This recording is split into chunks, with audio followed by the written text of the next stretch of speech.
Ashley, does it look like we have everybody? I was trying to do a quick click through and it looks like we do. We are a go. I am still waiting on Dr. Crockett and Miss Foster. I may have missed them, but Miss Foster just logged on. Perfect. Okay. Then I think just because we have lots of intros, which I'm super excited about, we will go ahead and get started. All right. So with that, we will go ahead and start with the Pledge of Allegiance and then a moment of silence. I pledge allegiance to the flag of the United States of America and to the republic for which it stands, one nation, under God, indivisible, with liberty and justice for all.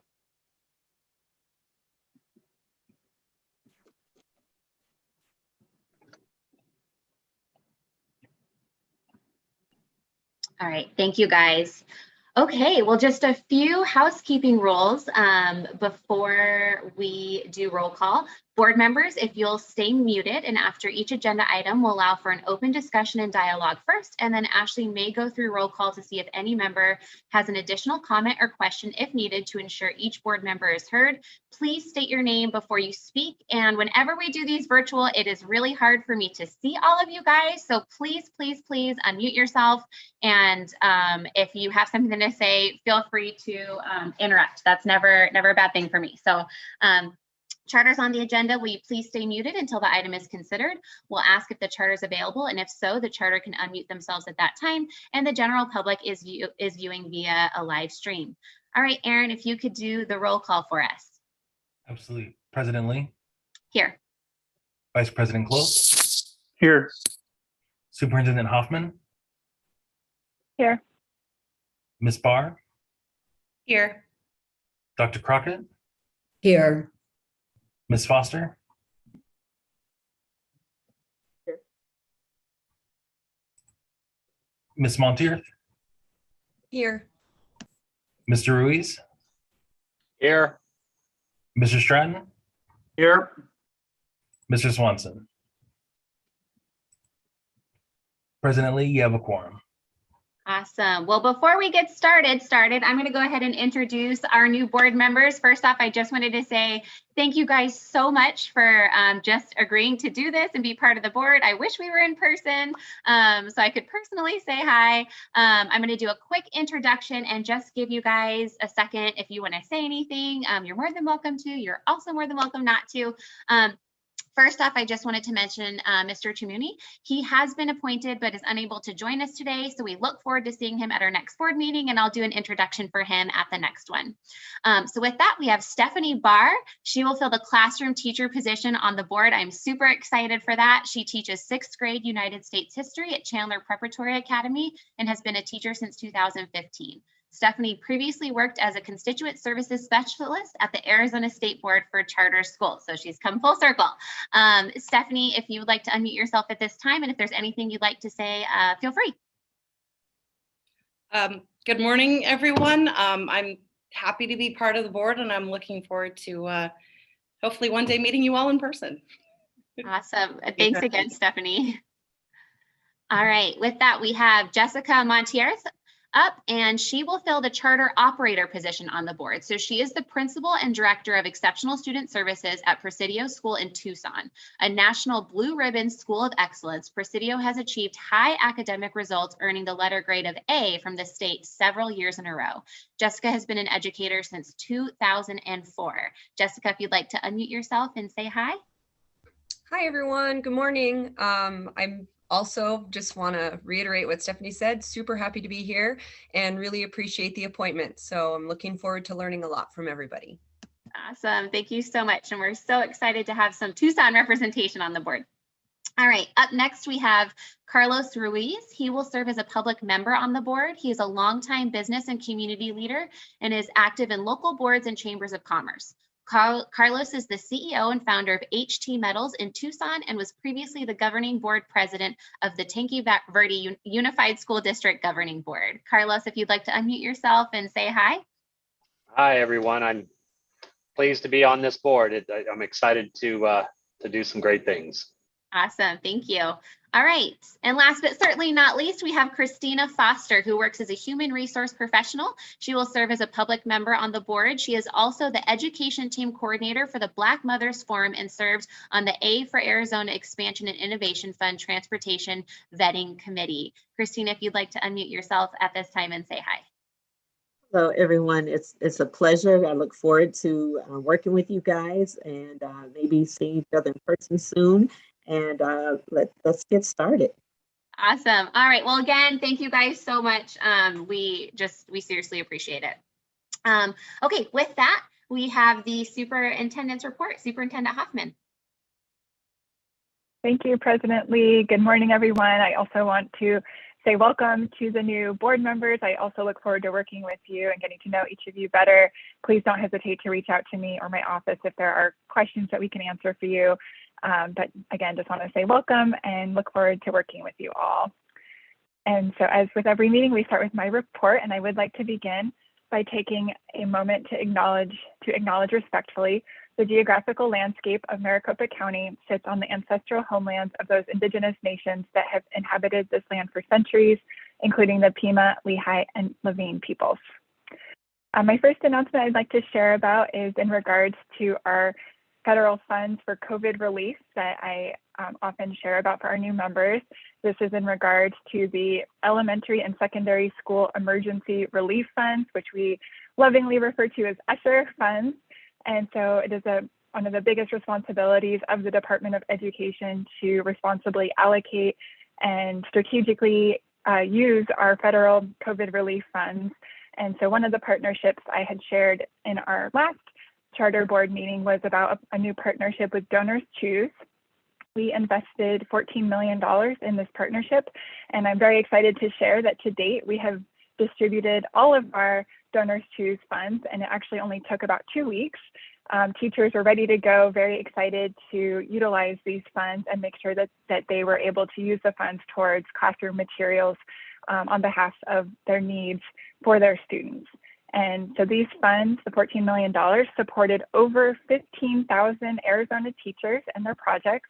The funded projects range from new art supplies to flexible seating options, new technology like headphones, manipulatives for hands-on learning.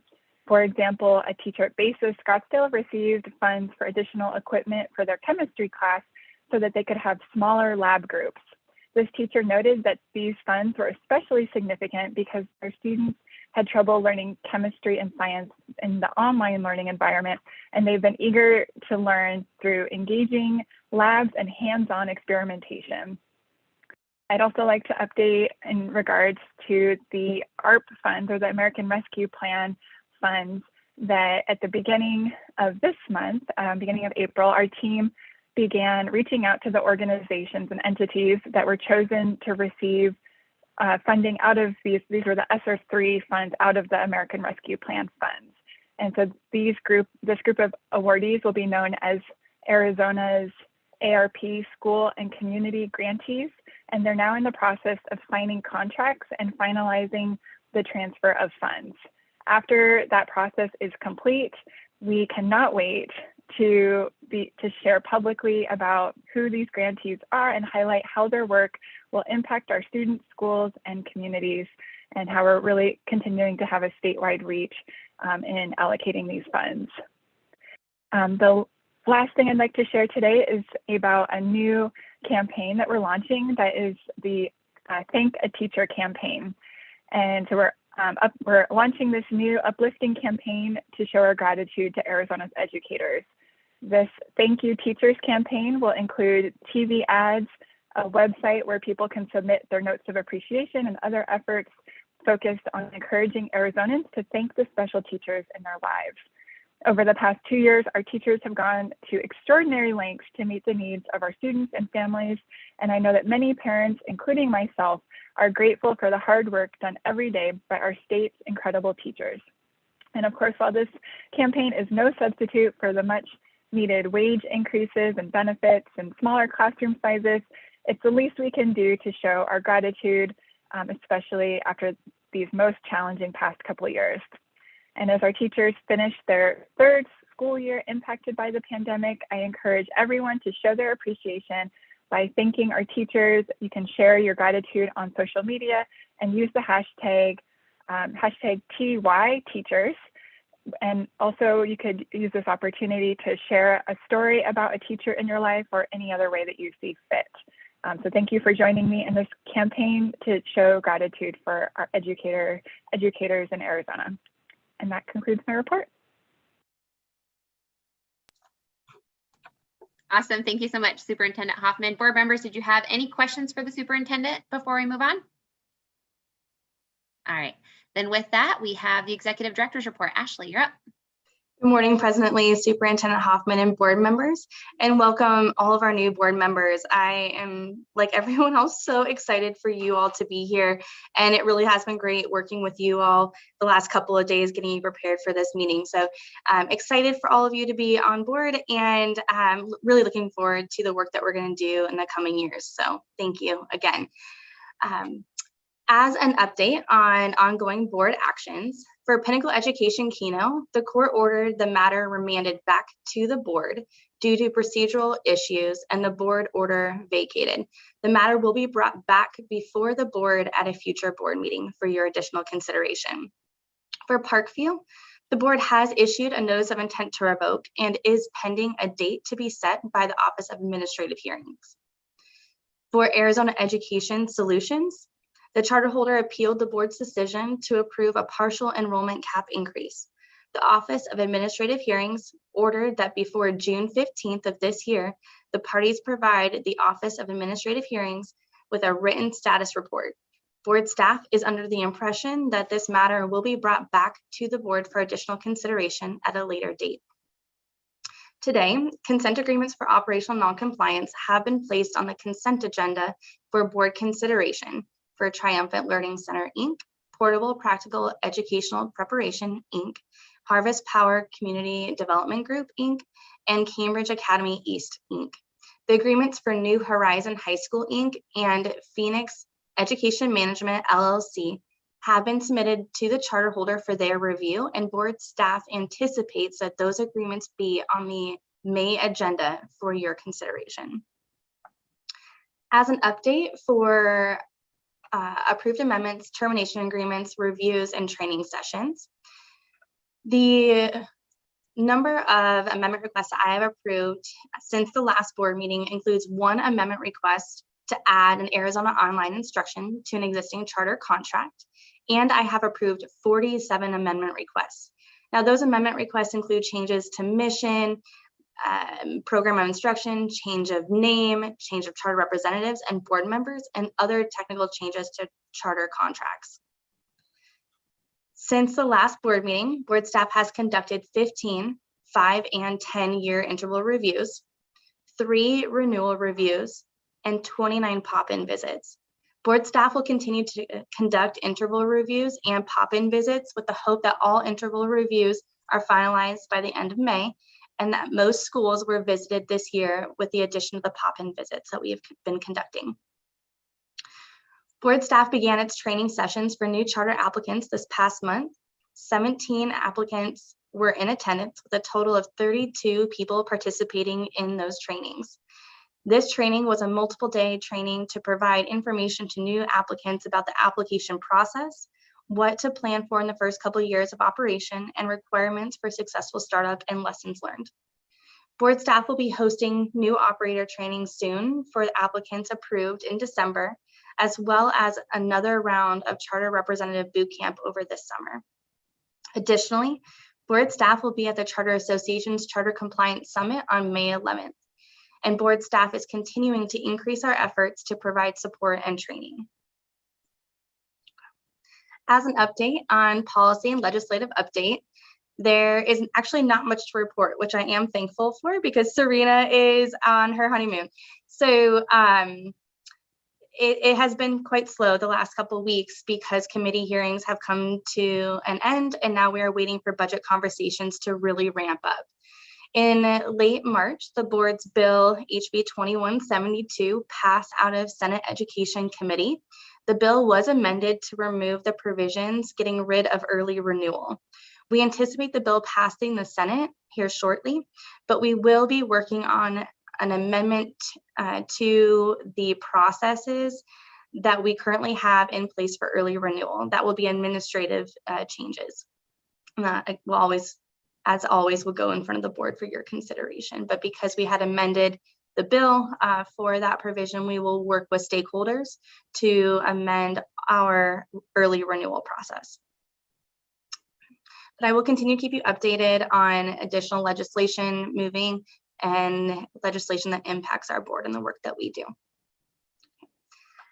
And I had board member update on my agenda, but you all are here and we are so thankful you're here. So at this time, I do not have anything more to report to you, but happy to answer any questions if you have any. Board members, do you have any questions for Ashley? Okay, if not, I just have 2 shout outs really fast. I don't really know where that goes on the agenda, but I feel like I can fit it in here. One, just thank you so much, Ashley, for getting and briefing all of the board members. That was, I know, a lot of work and a lot of weekend work, I'm sure. So I just wanted to say thank you so much, for doing that. We just really appreciate it. And then also to Rachel Hanna, I was able to pop in just for a few minutes on one of the new, I just happened to be walking by when someone was on the new charter application training, and it was amazing. And the feedback just that I happened to get was really great. And the charter, the new hopeful charter holders were just so grateful. And I think it's been a really successful training. So I don't know if she's on, but if you are, Rachel, amazing job. So, okay. With that, we will go on to the call to the public. There was one public comment received for item H2. The comment has been included in the board materials and no request to speak forms were submitted.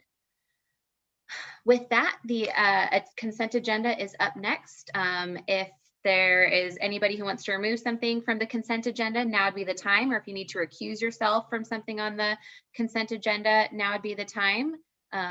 If not, I'm going to give just a few seconds because I know it can take a second to unmute. Okay, I don't hear anything. And so if not, is there a motion? President Lee, this is Hans. I move to approve the consent agenda as presented. Great, thank you, Hans. Is there a second? I second. This is Board Member Stratton.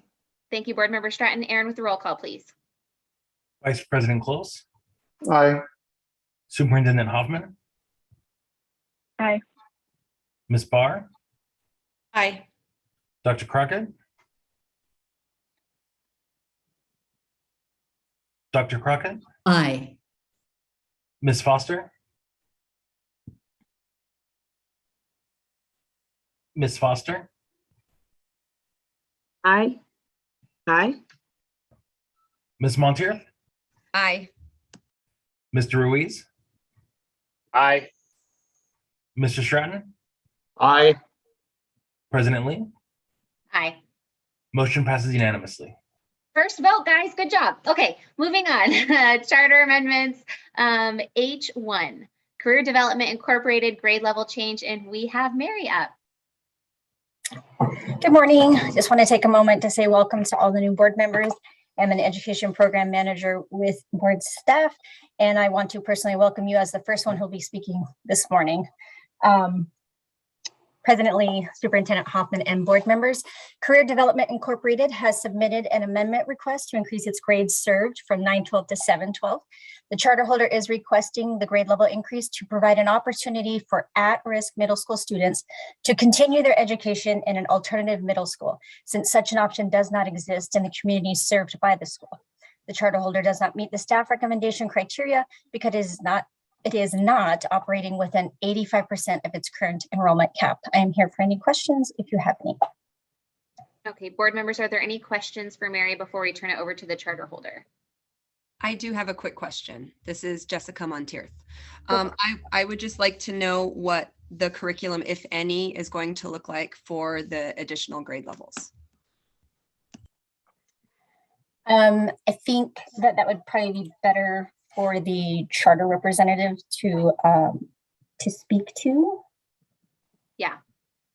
Okay. We'll go ahead and let them unmute and then answer that question in their intro. Any other questions for Mary? Okay, If not, then is there a charter representative on the line? If so, if you could unmute yourself at this time, state your name for the record, and any statement you'd like to make, including what your junior high curriculum will look like. Hi, my name is Amy Carlisle. I'm the Executive Director for Career Development, Inc.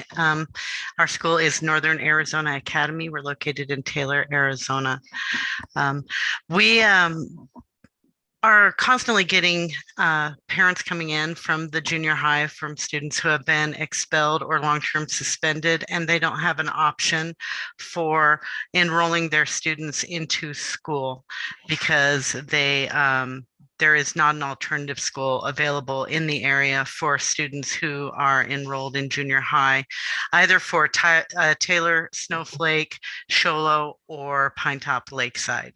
So they generally come in, if they are over 14, we'll generally go ahead and enroll them because that's what our charter contract says that we should do. But if they are 13 or 12 years old, we can't provide any type of service for them. And the other local schools who are charter schools recognize the suspensions and expulsions and will not enroll the students. So we identified this need, and we have put in our application. The curriculum that we're going to use initially is going to be a combination of online instruction as far as computer-based instruction, not online. They'd be on campus, face-to-face, computer-based instruction, as well as paper-based face-to-face instruction. So we already have curriculum as far as the reading program, and we have curriculum as far as sex and math on site at the school. We also have a licensure for middle school all the way through high school on Edgenuity, which all aligns to the Arizona state standards.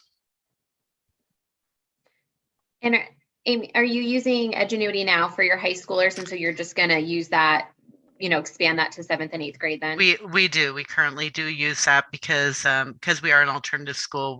That is how we offer credit recovery, and because we are very small, so we also use that for enrichment and for a lot of the elective courses that they take. Sure. And you mentioned Sax and Math. So are you going to do that instead of the Edgenuity then? Yeah, I find that face-to-face instruction with mathematics and the ELA is really, really important for the students, especially since they're at risk.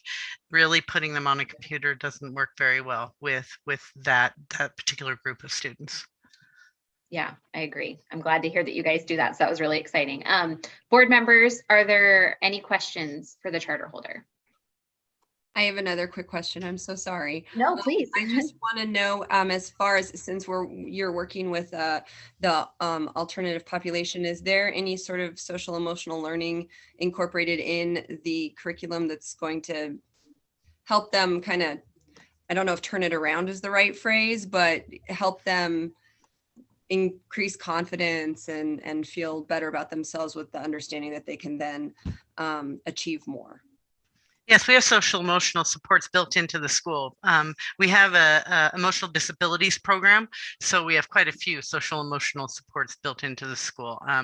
We have a school psychologist. Well, I guess I guess you'd call her a school counselor, but she's a licensed psychologist, and she comes to our school and provides supports for students. We also have a behavioral specialist who provides supports for students. We use restorative justice is our discipline model, so we're not punitive at all. We teach behavior as another content area to be taught to students, as opposed to levels of consequences or a point system or something like that. So every student's addressed like that. In addition, we have CCR, which is our career and college readiness class, and within CCR is embedded work skills readiness. They work on their ECAPs during that time. They have interventions during that time, and they have social emotional modules built in during that time as well.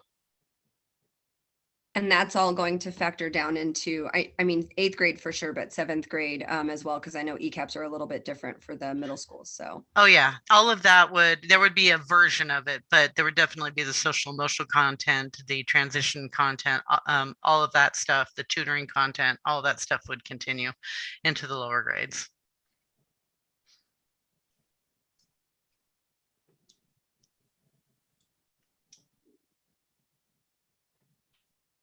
Okay. Board members, are there any other questions for the charter holder? Okay. I'm not as concerned about the enrollment cap not being within the 85%, just because they're not asking for an enrollment cap. They're really asking to serve some grades that I think it appears that there's a need for. So with that, if there's no other questions or comments, is there a motion?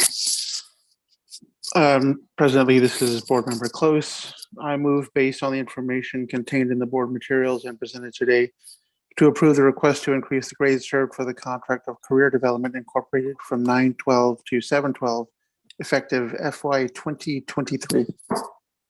Is there a second? Second, this is Board Member Stratton. Thank you, Member Stratton. Aaron, with the roll call, please. Vice President Close, Aye. Superintendent Hoffman, Aye. Ms. Barr, Aye. Dr. Crockett, Aye. Ms. Foster, Aye. Ms. Montier, Aye. Mr. Ruiz, Aye. Mr. Stratton, Aye. President Lee. Aye. Motion passes unanimously. Great. Okay, moving on to agenda item H2, lead charter schools. I am actually going to be recusing myself, so they are going to put me into another room, and Hans is going to take over. All right. Is Mary Ellen gone? She's not yet. but I'm not. I was just going to say I'm not gone yet, so move me first. Okay. Yep. We're working on putting her into a breakout room right now. All right, Ashley, you let me know when she's secured away. She's still listening. Oh, she just left. Okay, Yep, you're good to go, Hans. so this is for lead charter schools, and I guess the presentation is by Shannon. That is correct.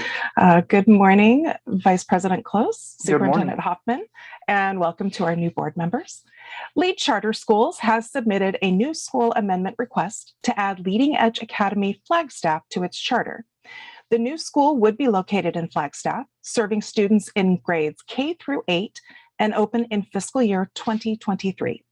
The charter holder does not meet the staff recommendation criteria because Leading Edge Academy Gilbert Early College does not perform at or above the average performance of nearby schools in ELA at the school's current location, and Leading Edge Academy at East Mesa does not perform at or above the average performance of nearby schools in ELA and math at that school's current location. In addition, Leading Edge Academy at East Mesa does not perform at or above the average performance of nearby schools in ELA at the proposed school's location. I am available for questions if you have any. Okay, board, are there any questions for Shannon? If not, is there a representative from the charter holder? Good morning. Thank you. Hi, my name is Lori Anderson, and I'm the Executive Director for Leading Edge Academy and Lead Charter Schools. I just want to thank you to the board and to Superintendent Hoffman for meeting with us today and for your time and consideration of our expansion request to add a new school in Flagstaff. We are excited about the possibility of expanding into Flagstaff. We truly believe we can fill a need in the community, and we are encouraged by the community response that we have received so far. As of this morning, we have 104 on our interest list, and we are partnering with a charter school that is closing this year, and with the board's approval, our Flagstaff campus could offer an option for these students for continuity of education. In addition, we have been able to connect with potential service providers and teachers that have interest in our Flagstaff campus. In looking at the data for our schools within Lead Charter Schools, I'd like to take a few minutes to proactively address some of the questions that I believe the board will have concern with. As I am sure we can all attest to, the last couple of years have been difficult and challenging for many reasons. The pandemic affected the school and instructional environment in ways that we are still discovering. The two most obvious challenges that we have been facing are the instructional gaps created by the loss of exposure to high quality in-person instruction and the new and unique social emotional challenges that many of our students seem to now be facing. In looking at our data and reviewing our student needs, these challenges seem to have been most impactful to two of our campuses, Gilbert Early College and our East Mesa campus. In response to this new reality that we found our schools facing, we have spent this last current school year crafting and implementing a strategic response to help close instructional gaps and ensure that our students' social emotional needs are met. One of the first actions that we have taken was to retool our thinking about how we utilize our RTI program. We have had success with our utilization of small group instructional support for students in our RTI program.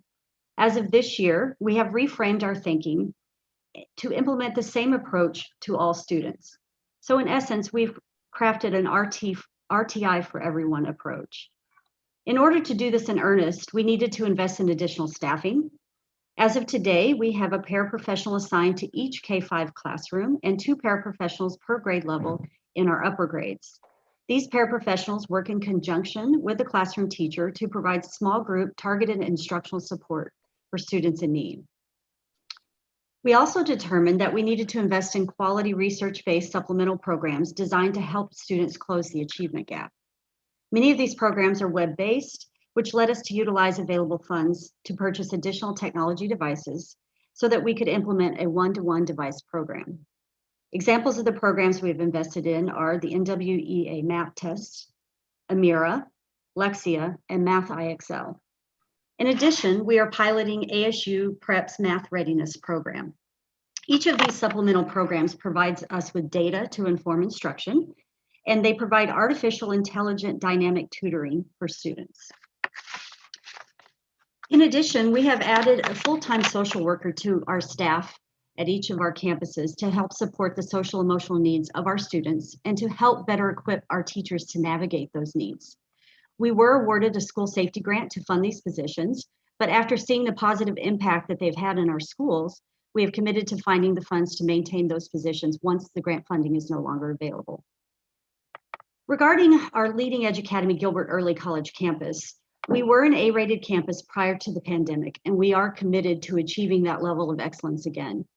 GEC is located in a highly competitive academic market where there are quite a few schools focused primarily on high-achieving academics. When looking specifically at the data, the GEC campus is only 4% under the average of the schools within a 2-mile radius for ELA and 10% above the average of these same schools in math.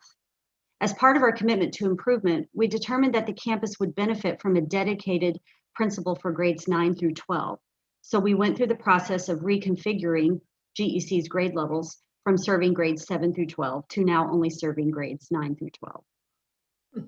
In addition to the things that I've already mentioned, our East Mesa campus has some unique qualities that I think are worth mentioning. Unlike other schools around us, our student population at East Mesa is quite dynamic and has changed drastically recently.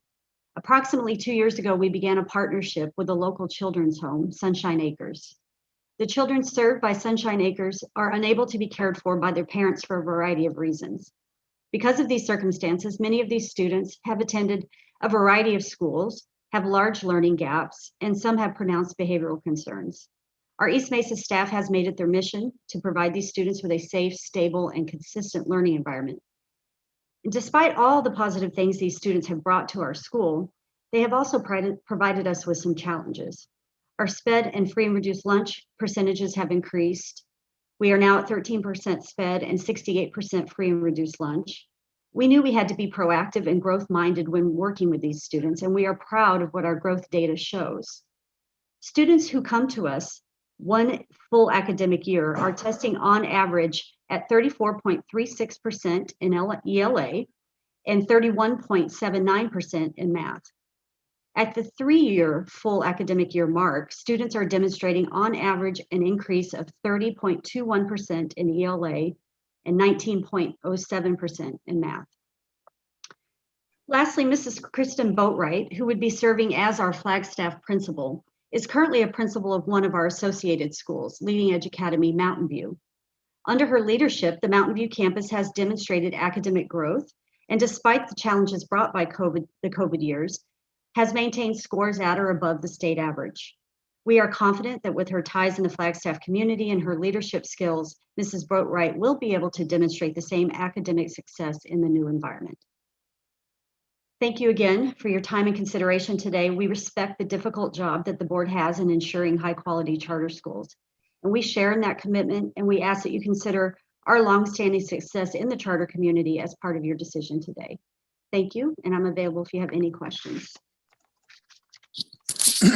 Thank you. Any questions from the board for the charter representative? I think you answered all the questions I may have had. I did have a quick comment, I guess, maybe question, regarding the potential higher cost of living in Flagstaff. Has there been any consideration given to that?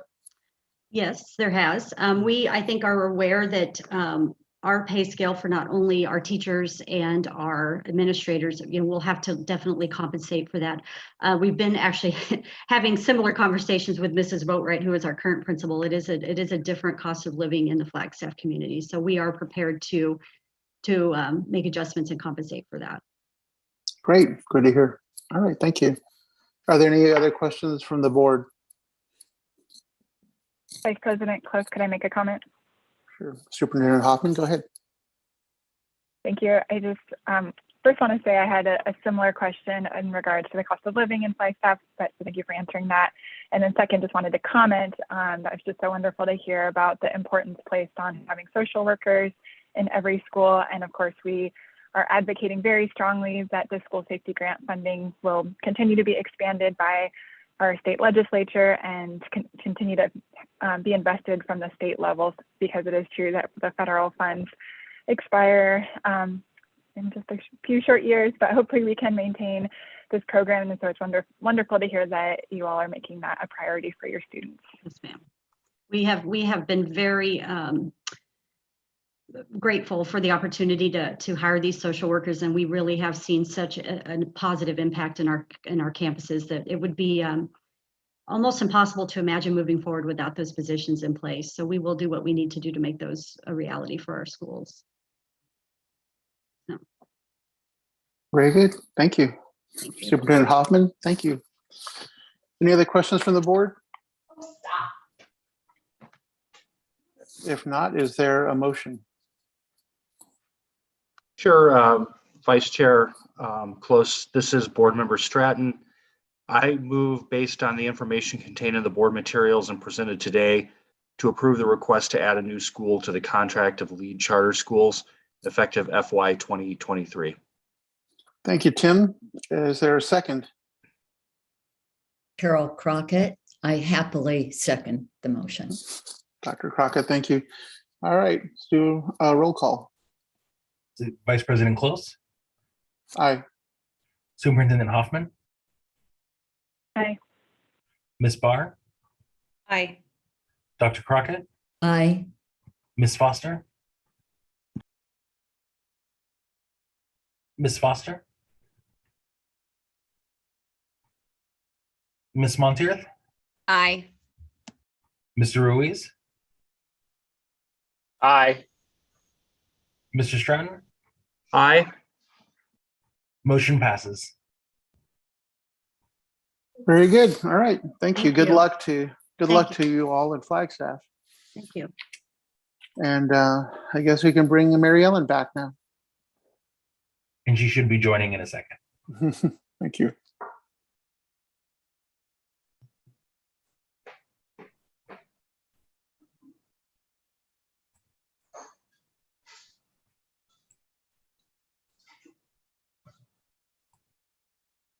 All right. Okay, so with that, it looks like we are on to agenda item H3. West Gilbert Charter Elementary School, Inc. grade level change presentation by Sandy. Good morning and welcome to our new board members. President Lee, Superintendent Hoffman, West Gilbert Charter Elementary School, Inc. has submitted an amendment request to increase the grades served from K-5 to K-8. Imagine Schools currently operates 2 charters at one location in Buckeye. This charter holder with a K-5 site and West Gilbert Charter Middle School, Inc. with a 6th through 8th grade site. This amendment is essentially an administrative change to consolidate the 2 schools into one K-8 school on the same charter. The charter holder does not meet the staff recommendation criteria because the grade level cohorts are not at capacity and enrollment cannot be filled from the current population for the new grades requested. Additionally, the charter holder is not operating within 85% of its current enrollment cap. I am available for questions if you have any. Board members, any questions for Sandy before we turn it over to the charter holder? Okay, then if not, it looks like there is a representative from West Gilbert Charter Elementary School here. So if you'd like to unmute yourself, state your name for the record and any statement you'd like to make. Good morning, President Lee, Vice President Close, Superintendent Hoffman, and members of the board. Also, welcome to the many new members joining. My name is Brad Uchaz, and I serve as the charter holder and executive vice president for Imagine Schools. As the board staff noted, this is a request to separate the AOI from the brick and mortar charter.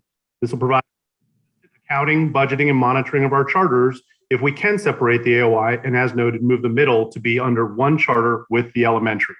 That is our request today, and we have several members of the team on the call if there are any other questions. Board members, are there any questions for the charter holder?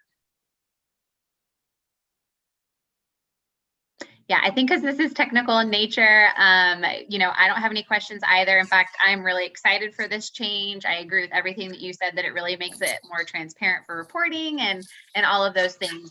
So I'm really excited when I saw this come about. So with that, is there a motion?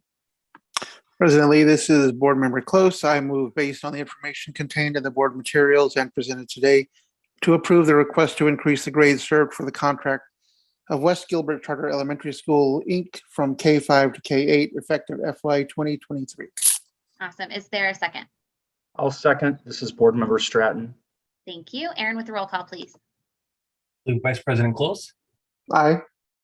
Superintendent Hoffman. Aye. Ms. Barr. Aye. Dr. Crockett. Aye. Ms. Foster. Ms. Monteith. Aye. Mr. Ruiz. Aye. Mr. Stratton. Aye. President Lee. Aye. Motion passes unanimously. All right. Thank you for being here. All right. Up next, we have agenda item H4, Archway Classical Academy Trivium East. And I believe that we have a board member that's going to go ahead and recuse themselves. And if you're an extrovert like me, that room is a little lonely. So just hang out there for a minute. Do we have someone who needs to recuse themselves? Ms. Barr, yes, I do. Okay, awesome. All right. So if we could get her into the breakout room. And it will. Oh, did she already go? I was just going to say, we should have told her that it'll bring her back automatically. We should it's a little confusing. That's okay. All right. And presently, if you are okay, she will also need to recuse herself for the next agenda item as well. So we'll keep her in. We'll just keep her there. Okay. Keep her in that meeting room. Okay. All right. I was going to say something else, but I get myself in trouble. All right. So with that, then we have Shannon. You're up. Good morning. It's me again. This intro is actually going to be for both of the next two items, just so you know. Right? Okay. So President Lee, Superintendent Hoffman, and board members, today the board will be considering two separate items from the Great Hearts Network. One is an expansion request for Archway Classical Academy Trivium East, and the second is a transfer application from Archway Classical Academy Trivium West. Great Hearts has filed these to allow it to maintain its model of having one school on each charter. Archway Classical Academy Trivium East has submitted an amendment request to increase the grades served from K5 to K12 and to increase its enrollment cap from 540 to 2,000 for fiscal year 23. Additionally, the charter holder submitted requests to move the school location from Goodyear to Buckeye, change the school name, and to update the mission statement. The charter holder is requesting the grade level increase to accommodate increased enrollment demand at its current locations and to alleviate waiting lists at other nearby Great Hearts schools. The charter holder does not meet the staff recommendation criteria because there are no currently enrolled grade level cohorts to fill the additional grades that would be added for fiscal year 23. And enrollment trends do not indicate that the charter holder will exceed its enrollment cap in the next 3 years. Additionally, Archway Classical Academy Trivium West submitted an application to transfer Great Hearts Academy's Archway Trivium West to a new charter contract. If approved, the new charter will be held by the same entity as the existing charter, but the school will serve students under a new contract. Board staff has created a slide to help illustrate the results of these changes if approved. Okay. Ooh, sorry. I lost my intro. I was making sure the slide was up. As you can see at the top of the slide, there are currently 2 Trivium contracts, East and West. Trivium West is approved for 3 schools, the Great Hearts Online School, the brick and mortar Archway Classical Academy Trivium West, and an approved but not yet open school in Buckeye. The Buckeye School was approved to open in the upcoming year. Trivium East is approved for 1 school, Great Hearts Academy's Archway Trivium East, currently operating in Goodyear. If the board approves the 2 items before it today, the result will be 3 contracts with 1 school on each contract, as shown at the bottom of the slide. Additionally, the approved 3rd school on the Archway Trivium West charter currently will not open. Rather, the previously approved location will become the new location of Great Hearts Academy's Roosevelt, previously Archway Trivium East, shown on the slide in orange. So the final result will take 2 contracts with 4 approved schools to 3 contracts with 3 operating schools. These items will require separate motions, and I am available for questions. All right, Shannon, just kudos for this slide because this makes all the sense now that I'm seeing this. So I so appreciate this. No questions, but I just so appreciate this.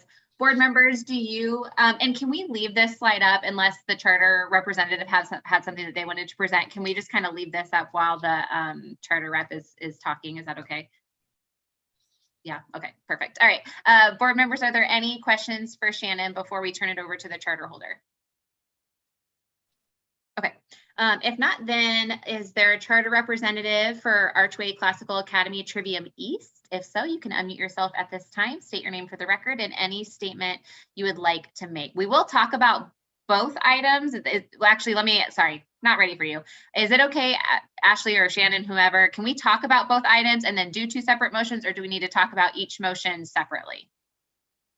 It would be best if we can separate out the conversations as best as possible, but it's likely that that won't be able to happen. So if you have specific questions to just West, then go ahead and ask them now.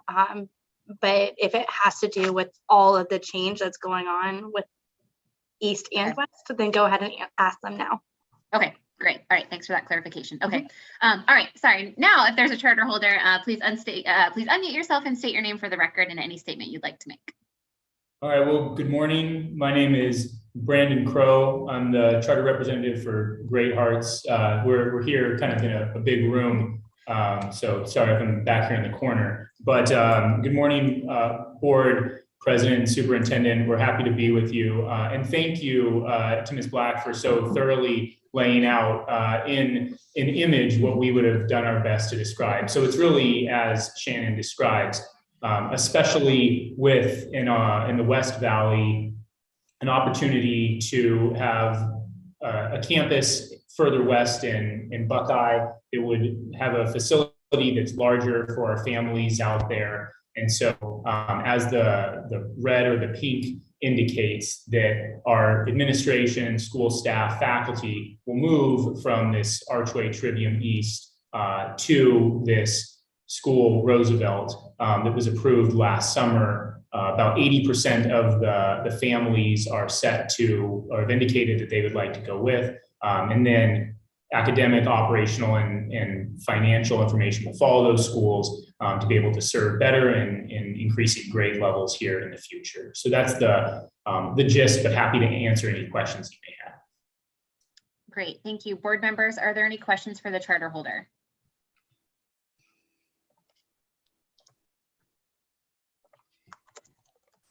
Okay, I just have can you talk to me about why 2000? I mean, obviously I can go back and look at your, I've looked at the enrollment documents that you provided, but can you just talk to me about the justification of the 2000 enrollment cap for a little bit?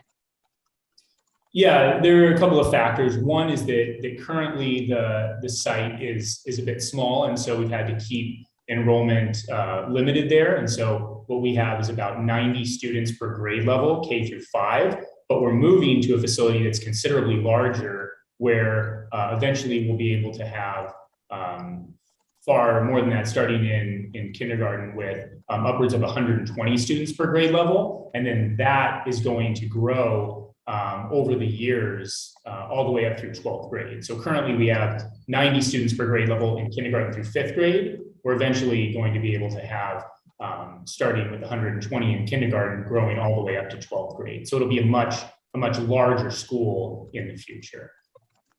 Okay. And this is kind of a bother question, but can you talk to me about the displacement of students? So, because essentially, if I'm understanding correctly, there is a campus, that smaller campus, that will no longer exist, right? And it's going to go to 2 other locations. So what is the plan for those families? Perfect. So yeah, like we mentioned, about 80% of the families that are currently at this smaller campus have indicated that they'd like to go the 7 miles west to the Buckeye campus. The other 20% are going to move to our other Trivium campus that is less than a mile away. And that's because they live closer to there, or they know people better there. So those are the 2 options: either go less than a mile or go the 7 miles. And those are the 2 opportunities for those groups. Okay. Okay. So they are close options. So it's not going to be a huge burden for parents to kind of maintain in the Great Hearts program. Yeah, no, not at all. In fact, one thing that we really had out there for many years is these 2 elementary schools that, depending if you're above the line on the chart there, they were called Trivium East and Trivium West. Those elementary schools both kind of fed into, so to speak, a larger middle school and high school. So this is a natural move for those 20% anyway that they would have made just in middle school. Okay, perfect. And the building you have now at Trivium East will hold 2,000 students, or are you going to have to build on the property? The one that's going to be out in Roosevelt. Yeah, it's about 25 acres. And so under construction to be wrapped up here in a couple of months. But certainly, yeah, it's a large space. So room for the growth. Okay. Okay, awesome. Those are all the questions that I had. Board members, were there any other questions? Okay, hearing none. Is there a motion? President Lee, this is Board Member Close regarding Trivium East. I move, based on the information contained in the board materials and presented today, to approve the request submitted by Archway Classical Academy Trivium East to increase the grades served from K-5 to K-12, increase the enrollment cap from 540 to 2,000, move the school location from Goodyear to Buckeye, change the school name to Great Hearts Academies Roosevelt, and change the charter holder's mission statement, all effective FY 2023. All right, is there a second? I'll second. This is Board Member Stratton. Thank you, Board Member Stratton. With that, Aaron, if you could do the roll call, please. Vice President Close. Aye. Superintendent Hoffman. Aye. Dr. Crockett. Aye. Ms. Foster. Aye. Ms. Monteith. Aye. Mr. Ruiz. Aye. Mr. Stratton. Aye. President Lee. Aye. Motion passes unanimously. Okay, awesome. And so then with that, we will move straight into agenda item I. We already had the intro. We already had the charter holders give a statement. Are there any additional questions for the charter holder? Okay. If not, then is there a motion? President Lee, this is Board Member Close regarding Archway Trivium West. I move, based on a review of the information provided by the representatives of the charter holder and the contents of the application package, to approve the transfer application package and grant a contract to Archway Trivium West, serving grades K through 12 with an enrollment cap of 1,725. And is there a second? Second, this is Carol Crockett. Thank you, Dr. Crockett. Aaron, with the roll call, please. Vice President Close. Aye. Superintendent Hoffman. Aye. Dr. Crockett. Aye. Ms. Foster. Aye. Ms. Monteith. Aye. Mr. Ruiz. Aye. Mr. Stratton. Aye. President Lee. Aye. Motion passes unanimously. Awesome. Well, thank you guys for being here and getting that done in two motions. I know that was a lot of changing. So, all right. Up next, we have, we're going to actually bring Stephanie back. So let's make sure Stephanie is back. Someone will hopefully tell me because I can't see. I did close out the breakout room and she should be back any second. Okay, perfect.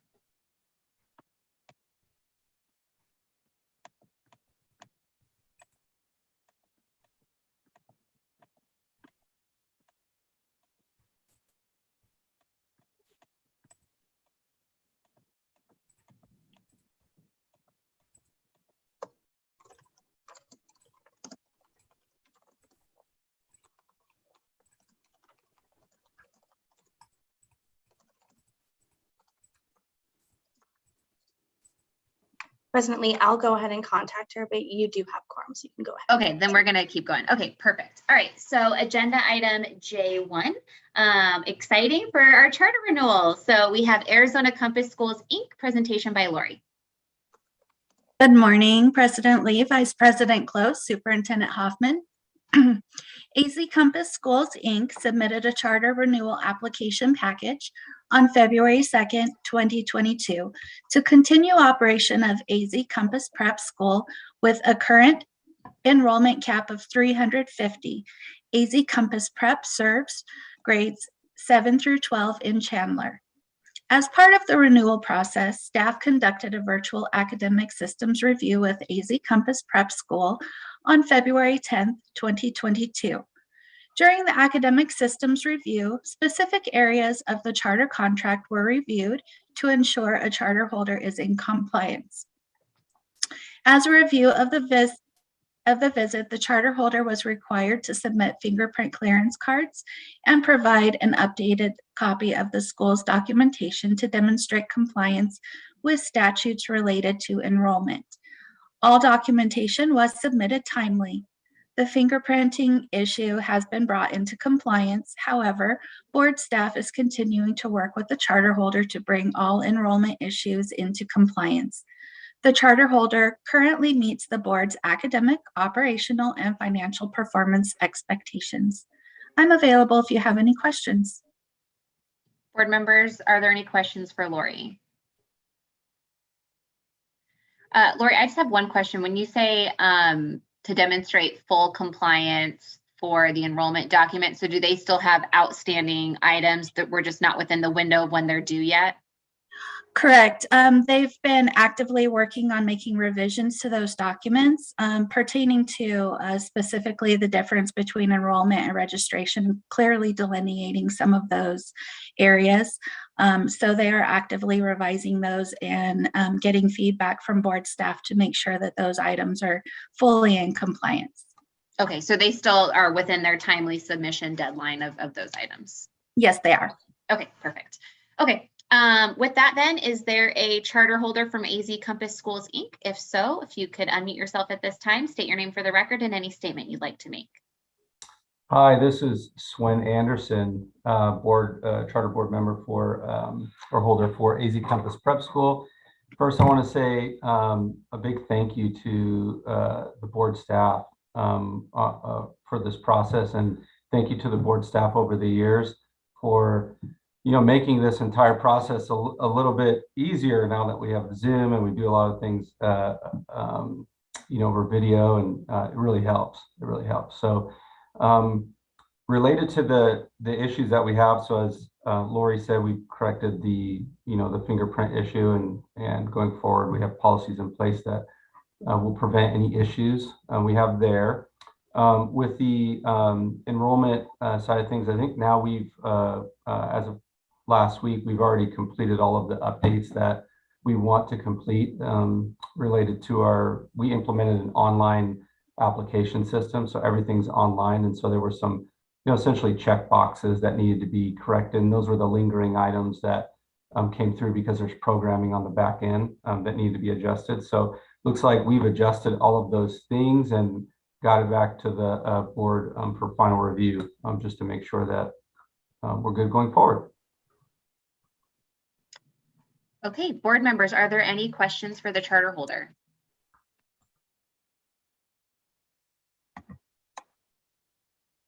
Okay, could you talk to us specifically about the fingerprint clearance card issue? Who was out of compliance? Why were they out of compliance? And were they with students alone? And like I'm sorry, when I say who, please don't actually state the person's name, but the role that they served in. Sorry, just to clarify. Yeah. Okay. So we've had one of them was a food service director, and no, she was never with students alone.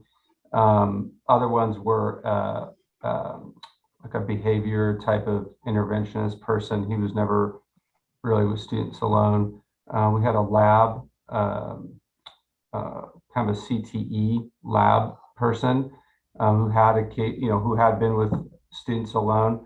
When he came in, he wasn't necessarily serving in that role, and he had a level 1 fingerprint clearance card. He just didn't have the IVP, and so when he got the IVP within, I think, a week of us noticing that.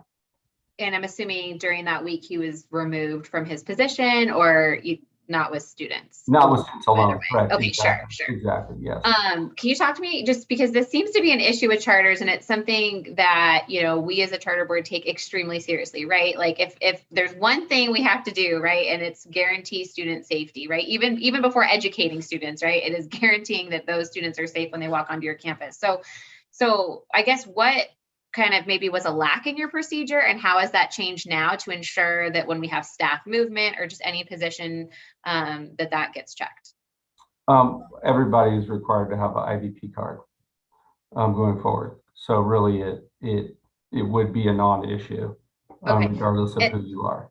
And they didn't before? Is that what correct? The policy Because if you got hired and they said, okay, well, you're not going to be with students alone in an educational capacity, which is that, that's the law. So you wouldn't necessarily need an IVP.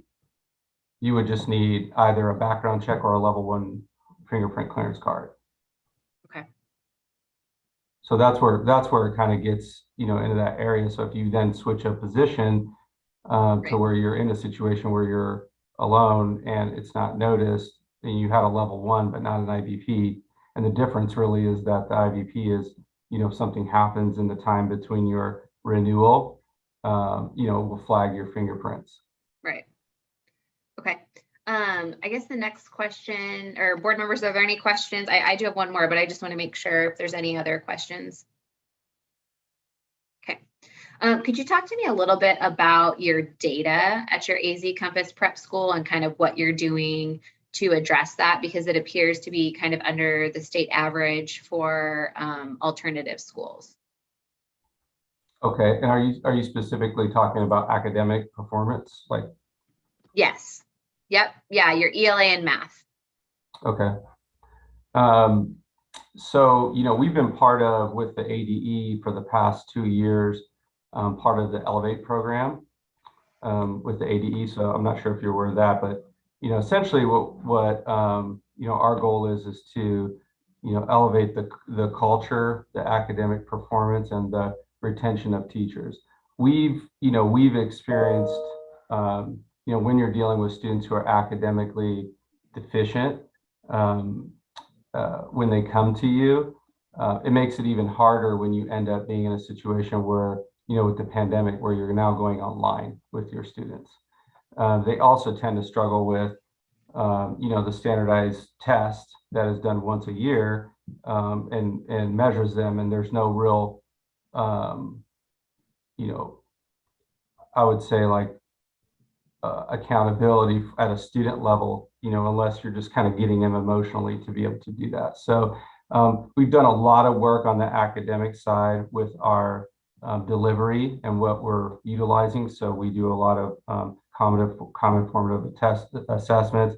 We do a lot of benchmark testing. So beginning, mid, and end of year, the common assessments are in between. And we have automated a lot of that with, or systematized a lot of that with systems to reduce the burden on teachers so that they're able to recognize where a student's having an issue and correct the issue a lot earlier, and get students, having students feel more comfortable about their performance And so I think a lot of those things that we've put in place over the past few years are going to, hopefully start to continue to come into fruition.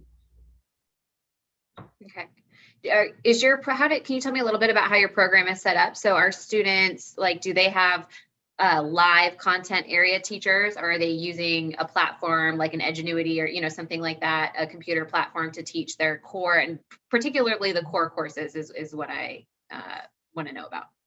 Math, No, English, majority of our core courses are live instruction, not necessarily online. We do have Edgenuity, which we use for recovery, or for an elective, or for something that might be outside of what we offer in our core. But we have seen that our students primarily do a lot better when they have, for the most part, when they have interaction with teachers. So, our curriculum for ELA is EL education. I'm not sure, if you've heard of that. It was originally, came on the scene as Engage New York, through Engage New York a number of years ago, and has since evolved. And so it is now, if you want the current stuff, you can get it through EL. And so what we did is, we have all of our novels, because we're novel based as it relates to that in the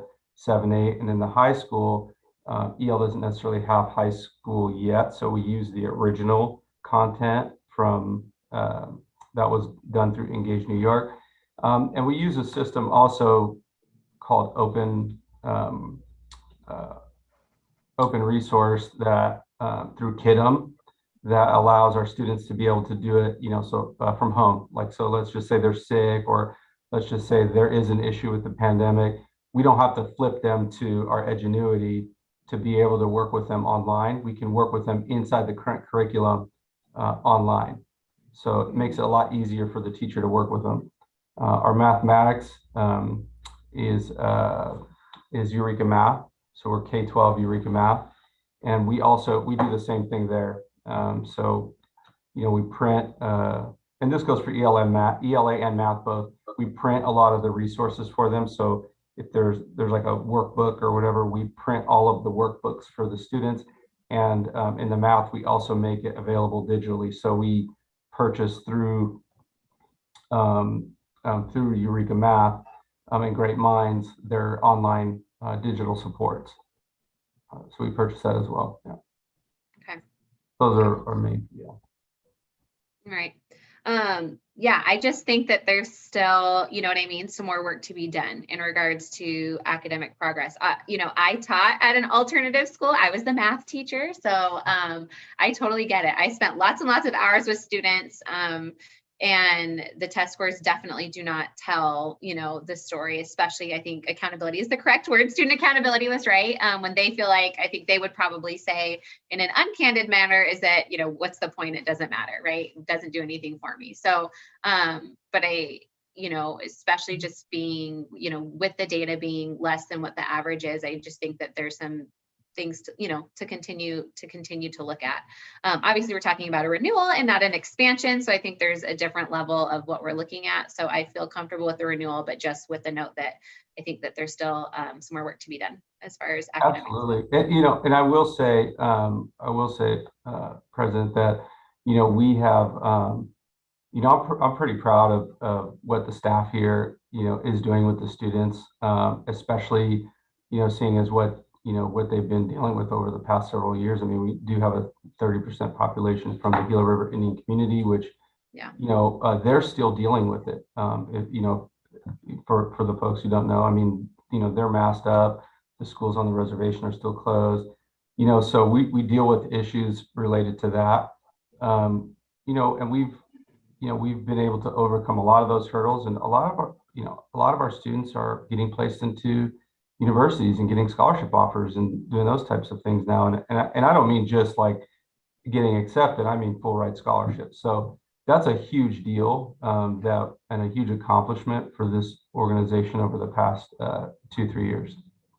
Yeah, that's amazing. I was going to actually ask just one other question. What are you doing as far as like connecting graduates to post-secondary attainment, right? Whether that's, it sounds like you have some kiddos doing, full ride scholarships. I'm a big believer that college is not the only option. It is a option, right? But there's internships and work readiness. Do you guys have a specific program, kind of to help transition students?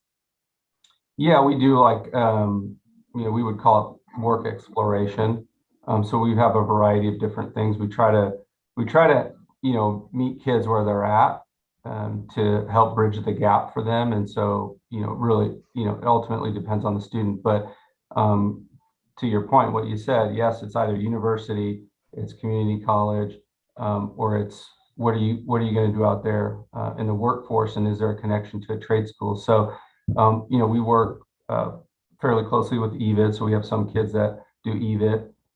We have some kids that they say, well, I just want to right now get a job and see kind of where that's going. So we'll help facilitate them to get a job. There's eateries around, and I've personally, I'm on the charter board level, but I've personally gone down there and connected kids with local restaurants and got them jobs just so they can start seeing what that's like, and they can have conversations around that. We take, tours to, specific universities. We have connections to the military. I tend to promote the Marine Corps because that was what I did. So, I tend to promote that as well, because I think that's a big benefit to serve your country. Yeah, we work hard to make sure they have the connections to communities and jobs. And I even had 2 kids last semester that I had placed with me for work exploration. And I worked with them through exploring nonprofits, because they wanted to be able to start a nonprofit as they were leaving into college. And I'm like, okay, that's absolutely great. So let's walk through that. So we did a whole course on exploring nonprofits, and they did a presentation in front of a group of people, and who they wanted on their board, and their mission and vision and all this stuff. So it was pretty wonderful. Okay. No, that's awesome. All right, good to hear. Okay, board members, are there any other questions or comments? Okay, if not, is there a motion? President Lee, this is Board Member Close. I move, based on review of the information provided by the representatives of the charter holder and the contents of the application package, to approve the charter renewal application package and grant a renewal contract to AZ Compass Schools, Inc. Is there a second? I'll second. This is Board Member Stratton. Thank you, Board Member Stratton. Aaron, with a roll call, please. Vice President Close. Aye. Superintendent Hoffman. Aye. Ms. Barr. Aye. Dr. Crockett. Aye. Ms. Foster. Ms. Foster. Ms. Monteith. Aye. Mr. Ruiz. Aye. Mr. Stratton. Aye. President Lee. Aye. Motion passes unanimously. All right, thank you for being here. Congratulations. Thank you. All right, up next, we have agenda item J2, Eagle South Mountain Charter, Inc. And Lori, you're up. Thank you, President Lee, Vice President Close, Superintendent Hoffman. Eagle South Mountain Charter, Inc. submitted a charter renewal application package on November 23rd, 2021 to continue operation of Eagle College Prep South Mountain with a current enrollment cap of 765. Eagle College Prep South Mountain serves K-8 in Phoenix. As part of the renewal process, staff conducted a virtual academic systems review with Eagle College Prep South Mountain on February 10th, 2022. As a result of the review, the charter holder was required to provide updated copies of documentation that demonstrates compliance regarding enrollment practices. The charter was also required to submit a screenshot and link to the updated website showing current teacher salary information and link to the website homepage. Additionally, the charter holder was informed that it needed to provide updated instructional schedules for grades 1, 3, 4, and 5 to demonstrate that students are provided at least 2 recess periods during the school day. The charter holder submitted timely and brought all areas into compliance on March 30th, 2022. The charter holder currently meets the board's academic, operational, and financial performance expectations. I'm available if you have questions. Board members, are there any questions for Lori? Okay. If not, is there a charter representative for Eagle South Mountain Charter? If so, if you could unmute yourself at this time, state your name for the record and any statement you'd like to make. Good morning, President Lee, Vice President Close, Superintendent Hoffman, and members of the board. I am Lisa Fantasia. I am the Executive Director for Eagle, Arizona, and with me is Rebecca Hancock, who is the current principal of the Eagle College Prep South Mountain campus. Eagle College Prep South Mountain is our flagship campus, opening in 2008 to serve K-8 students. It is the first of the 4 schools we currently have in the Valley, with the mission of providing school choice in underserved communities.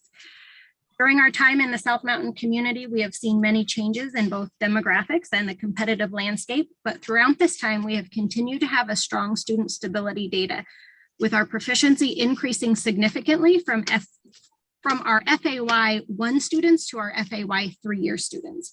Furthermore, our Eagle South Mountain campus continues to be in the highest performing schools in both the 2 and 5 mile radius based on percent proficiency.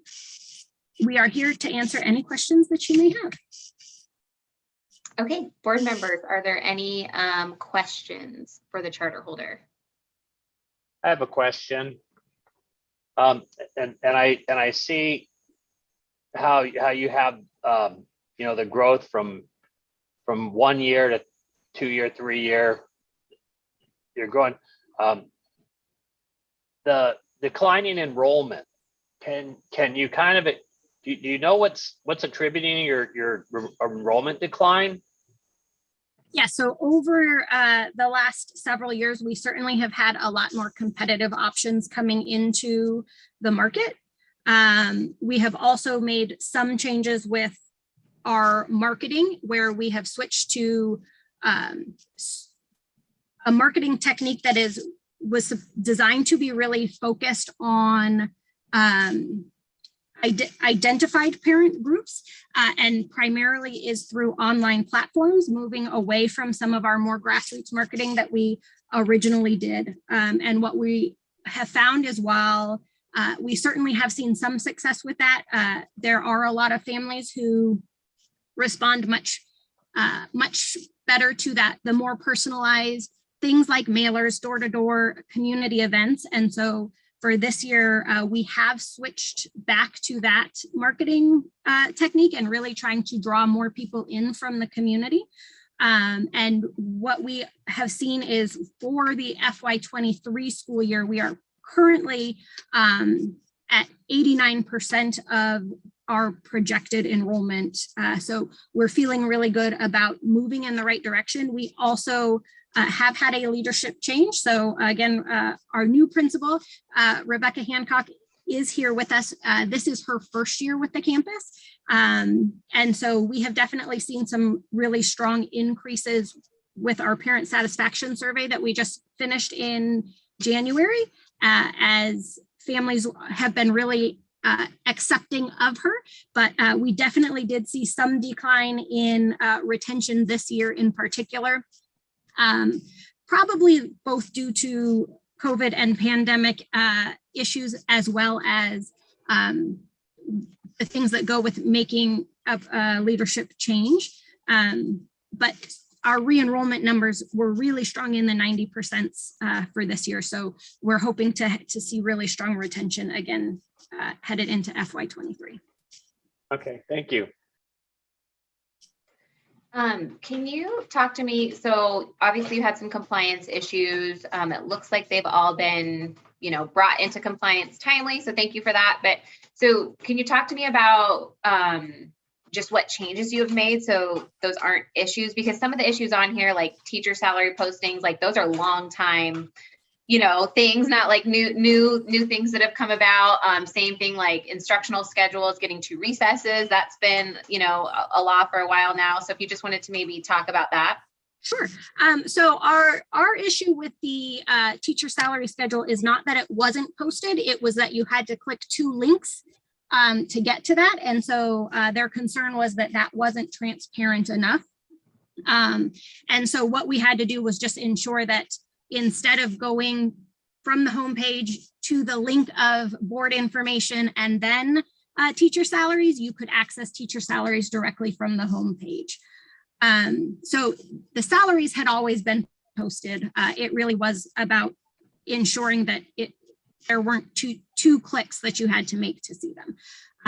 As far as the instructional schedule, that really was an oversight on our part. So when the board came to do their site visit, we provided them a schedule that really it was a full school schedule with instructional minutes, because we thought the intention was they wanted to see what classes would be happening at what times. And so the document did not reflect the 2 recesses, not because we don't provide 2 recesses, but because we gave them a schedule with a different understanding of what they were looking for. And so that actually was one of the items we were able to submit in the 4-hour window. However, it is not a 4-hour correction item. It is a 30-day correction item. And so it still showed as a finding. Okay. All right. Board members, are there any other questions for this charter holder?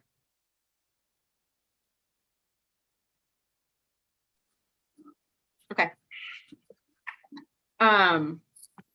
Yeah, I was going to ask about your academic data, but anytime we have, I think it's important anytime you have academic data that isn't quite where we want it to be, I think it is important to see kind of what you're doing with students year over year. And so your FAE, growth is strong. Obviously, it's a little concerning that your academic data seems to consistently be declining. Now, granted, I think maybe not everybody, but I feel like everybody's academic data, at least from FY19 to FY21, did have a decline. So I'm not sure that that's a super accurate assessment, of a consistent decline, but I'm just referring, that there was also one from FY18 to FY19. So just some things to kind of think about and look at in the years to come. So, but with that, is there a motion?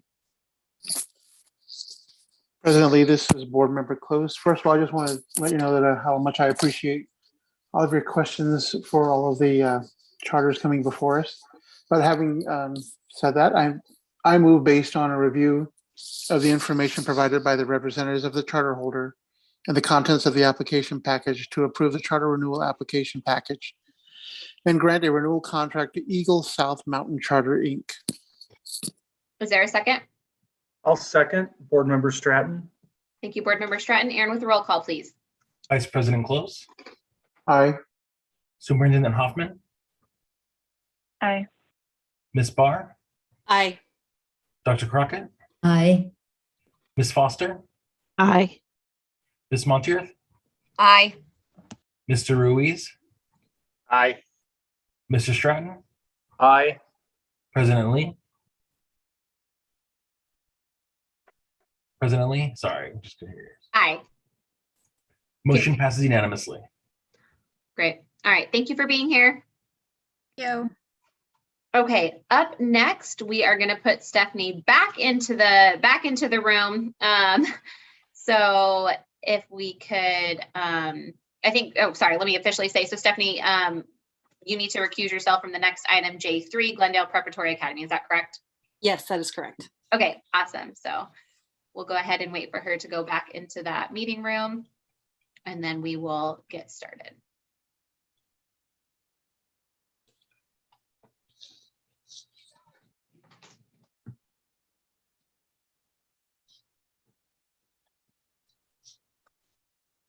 We're all going to watch Stephanie until she gets out. Oh, there she goes. Okay, perfect.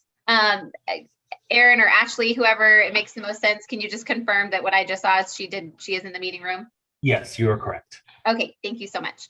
Okay, so up next we have item J3, the charter renewal for Glendale Preparatory Academy. And Shannon, you're up. Good morning again. Glendale Preparatory Academy submitted a charter renewal application package on October 28, 2021 to continue operation of Great Hearts Academy's Glendale Prep with a current enrollment cap of 825. Great Hearts Academy's Glendale Prep serves grades 6 through 12 in Peoria.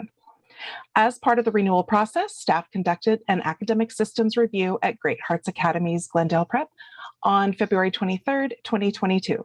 As a result of the review, the charter holder was required to submit an updated screenshot of the book and supply list page of the school website, and this issue is now in compliance.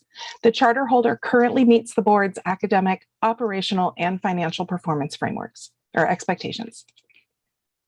And I am available for questions if you have them. Okay, board members, are there any questions for Shannon? Okay, if not, then is there a charter representative for Glendale Preparatory Academy? If so, if you'd like to unmute yourself at this time, state your name for the record and any statement you'd like to make. Good morning again, board. This is Brandon Crow from Great Hearts. I'm the charter representative, and we're happy to take any questions that you have. Board members, are there any questions for the charter holder?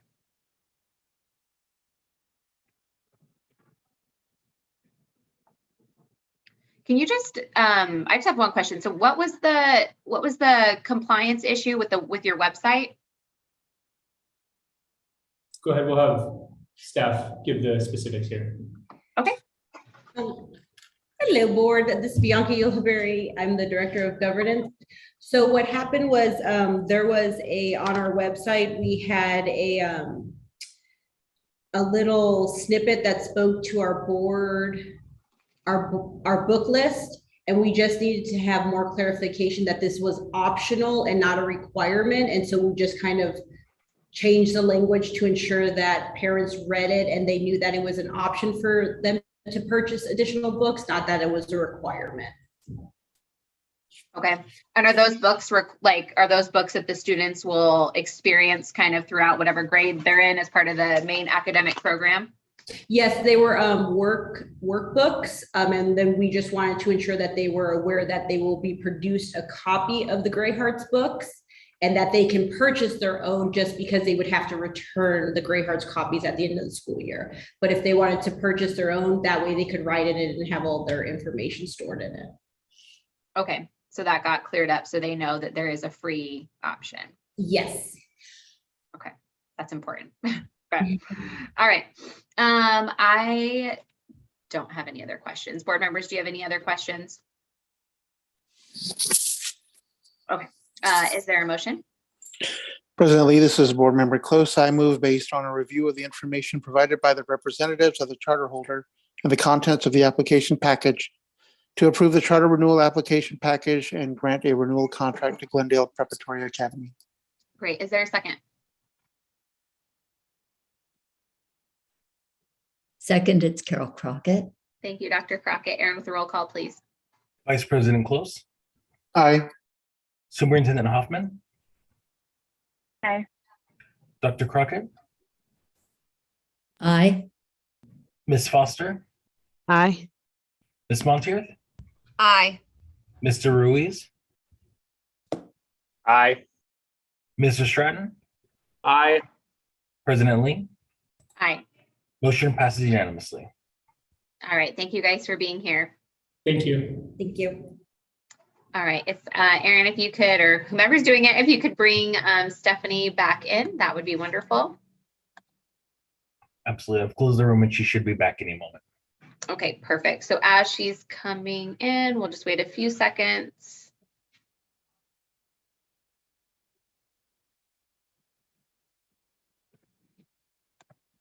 Okay, we're going to go ahead and go on to agenda item J4, Math and Science Success Academy. Shannon, it is your show today. Go for it. This is my last one though. So. Math and Science Success Academy, Inc. submitted a charter renewal application package on January 26, 2022 to continue operation of Math and Science Success Academy with a current enrollment cap of 4,263.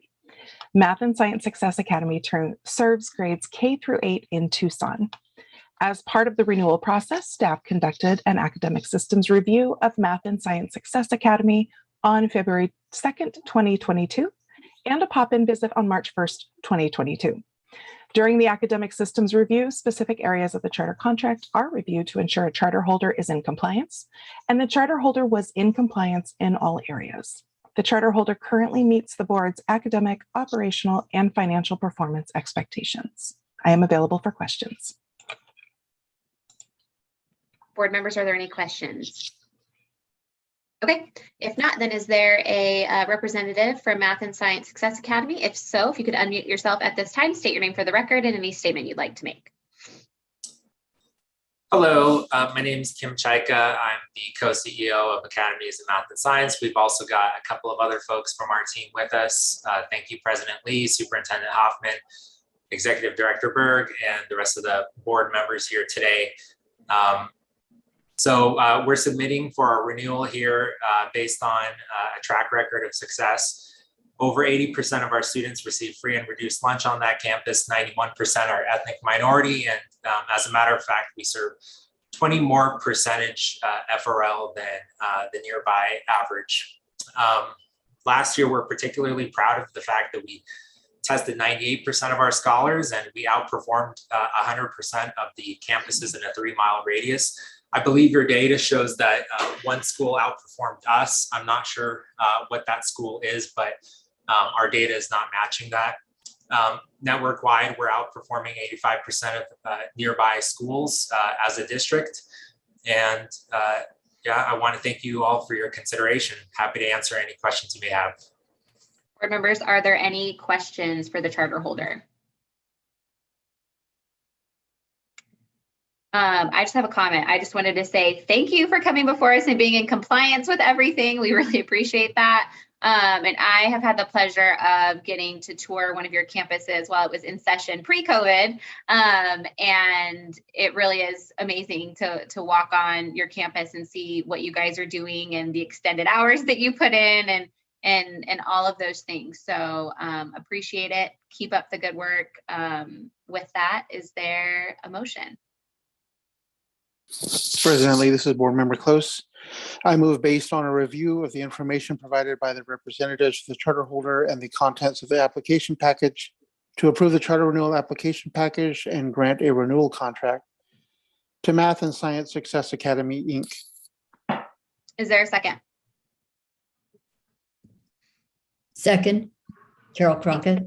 Thank you, Dr. Crockett. Aaron, can you do the roll call, please? Vice President Close. Aye. Superintendent Hoffman. Aye.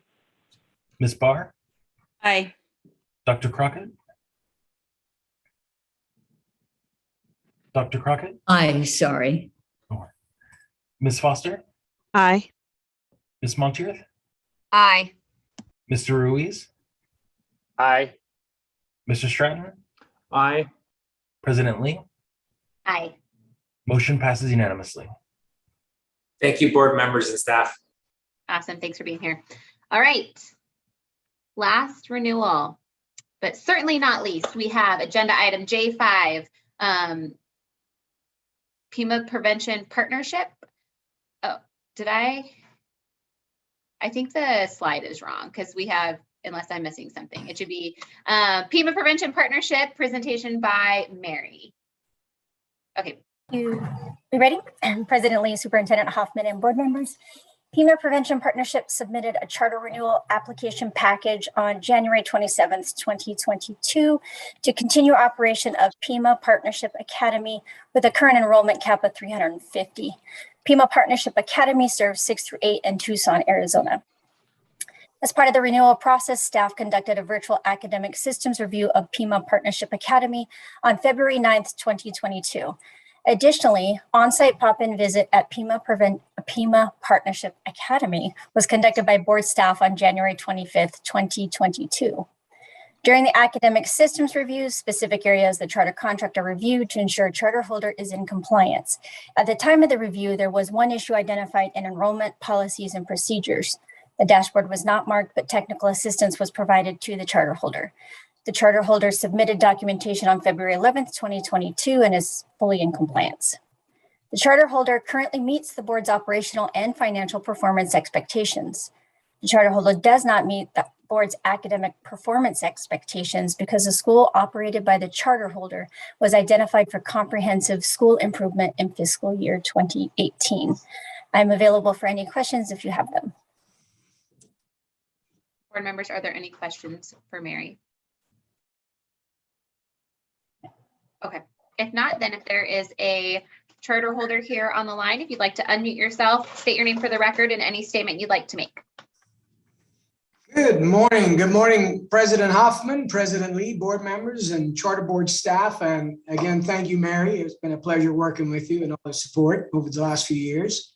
So again, we do operate a middle school here in Tucson. We operate as Pima Partnership Academy. And we're here, we serve the at-risk population here in kind of midtown, downtown Tucson. So again, we serve 95% minority, over 80% of our students are on free and reduced lunch. And, you know, it's been definitely an interesting couple of years. And we were in 2018 identified as school for school improvement. And I got to give a shout out to actually Dr. Hoffman, all of the members at ADE for the school improvement crew, Devin Isherwood and all that. We were part of the Elevate program. And through that, I think, you know, despite the blip or abnormality with COVID, we've shown pretty steady growth in that respect over the couple of years under the underneath that tutelage and guidance from ADE. Also, you know, we haven't had that benchmark data to show where we are now currently, but one of the things I will say, you know, I've heard a couple of other board members and other charter operators talking about the impact academically on our students. So I said, we serve the at-risk population, and the data is just starting to come in on that population and the impact it's had. And I'm not sure if I can share my screen, but I did have a little snap as part of our school improvement process. And the middle school this year is going to be due to come out of school improvement. But we do quarterly visits with the Department of Education. We have their members come down and they visit our school, and we look at data and we review it constantly. And one of the things that Rebecca Mooring, who is our representative from School Improvement, she said is when we talk about our data, she said, make sure you share the growth and the improvement that your students show. Because, you know, we've talked about, Dr. Hoffman, you started with, you know, appreciation for teachers and stuff like that. And as I said, this is a public meeting. So I really do want to give a shout out to the staff at our middle school, because they identified early on that we served at risk, and they came back into the classrooms almost immediately. Once that first quarter, when everybody had to stay at home, they all said, we've got to come in and work with our kids. So our middle school teachers, they were teaching online and in person at the same time. They were doing 2 classes basically at the same time. And they really did a phenomenal job. And then I think on our assessment, one of the things was, you know, looking at our review for our curriculum.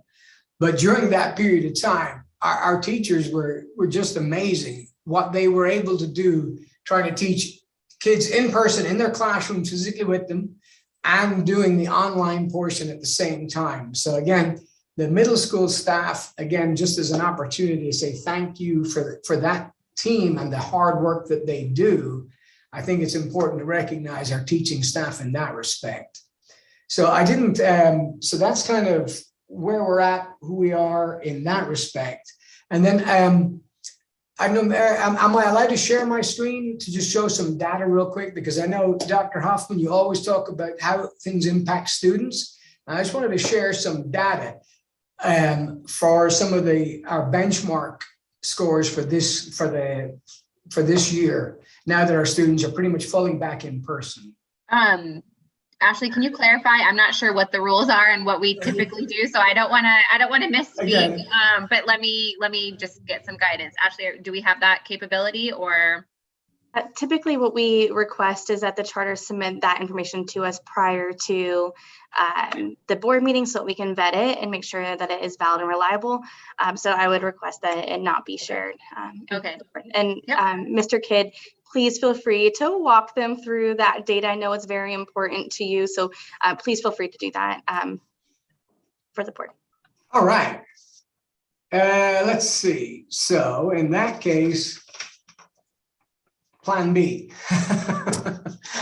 So I don't see that. This is basically our benchmark data. A picture is worth 1,000 words. So again, we use Performance Matters. It's a new platform and stuff like that. But it's hard to see. The area that we've noticed the biggest decline was in math.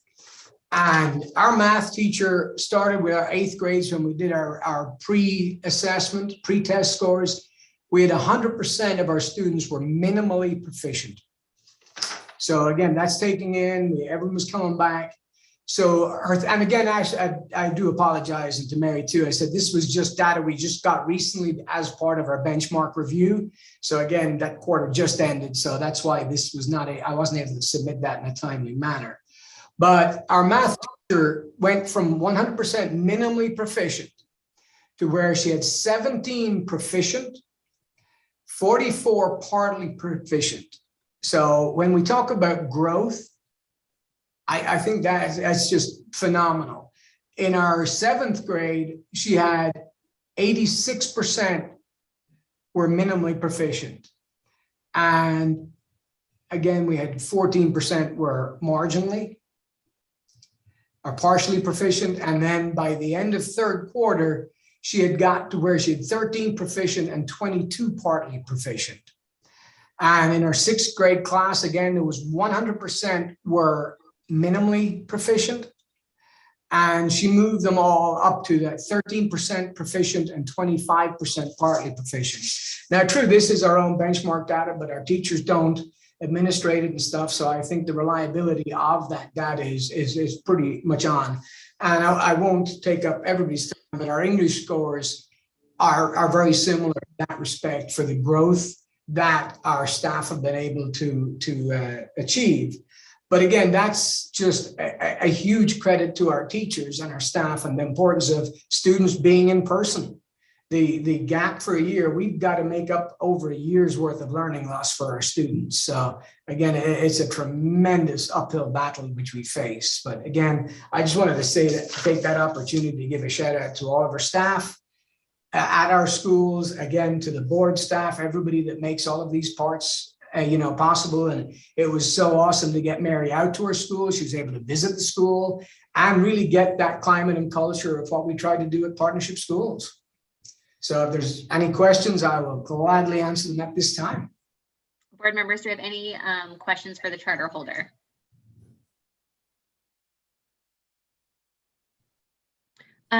I just had a question about your data. So FY21, there isn't any for us, state achievement data, I should clarify.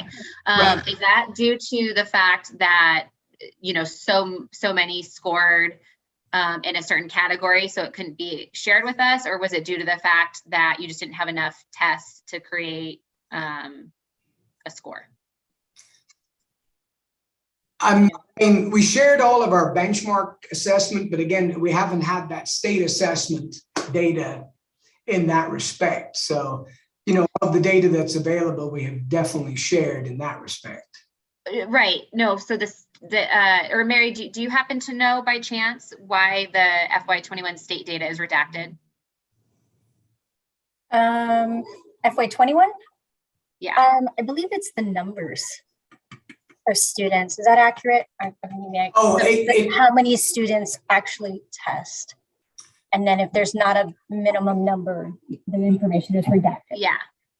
Sorry. So does that question make more sense now, Mr. Kidd? Just I was just trying to figure out why your FY21 state data was redacted. If it was NCAL, or was because sometimes we also see it redacted because 90% are in the minimally proficient or category, so they have to redact it that way as well.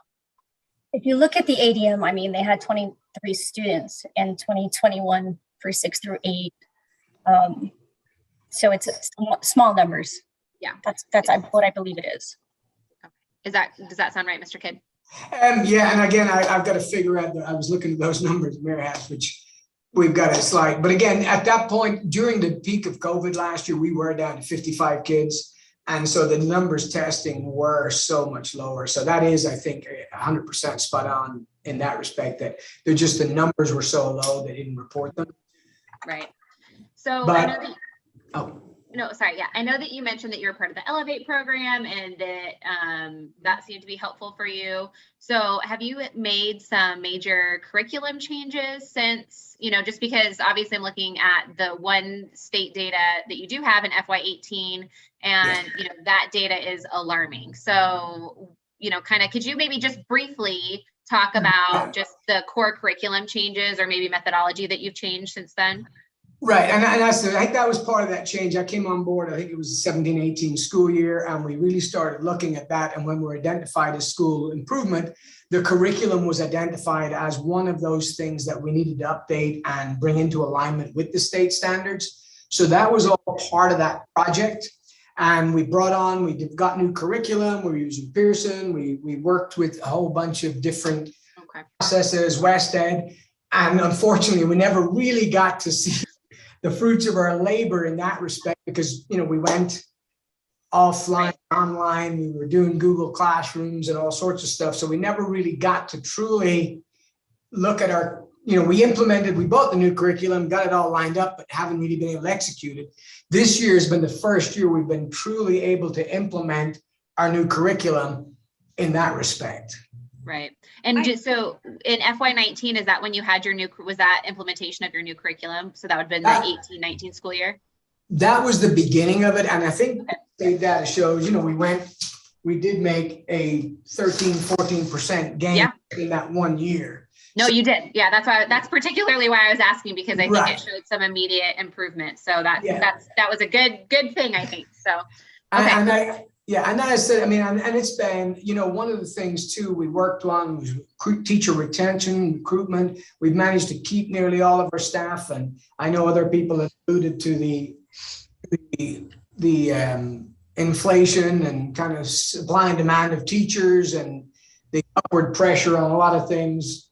It really has made it quite a challenge to retain our staff, but that's one of the things we really worked on, was that climate and culture, and we've managed for the last couple of years to retain our teachers, and that's been massive on the student success in that respect. Yeah, I agree. Okay, well, I feel comfortable, I think, after kind of hearing that, and so board members, are there any other questions or comments? This is Jessica Monteiro. I just had a quick question for you. So kind of going along with the curriculum questions, the curriculum that you're using now, is it digital and hard copy so that you can have that transition between the two? Since you had said that you were working with students synchronously and asynchronously. And then how is that transitioning over into this next school year, fiscal year 23? Well, again, the curriculum we ended up going with has the facility to use both the online and in the in-classroom hard process in that respect. One of the nice things too, we're 100% one-on-one, with Chromebooks for our kids. So all of our kids, every kid's got a Chromebook. So the teachers have that ability to draw on both. And, and it was a little off last year because of, we had a lot of kids that weren't comfortable coming in person. So we were using a hybrid of Google Classroom. They were putting assignments and the students could access the materials and stuff like that. This year is really the first year where we've been, I'd say 99% of our kids are coming in person. They've all wanted to come. All of the families have felt good with the procedures and policies we've had in place to deal with COVID. All of our families have felt pretty much 100% comfortable coming in person. And that's been the difference maker. It's that being able to have a teacher in front of you, working with you, differentiating, going through the process. It's night and day. Just the online stuff for the at-risk kids it was hard.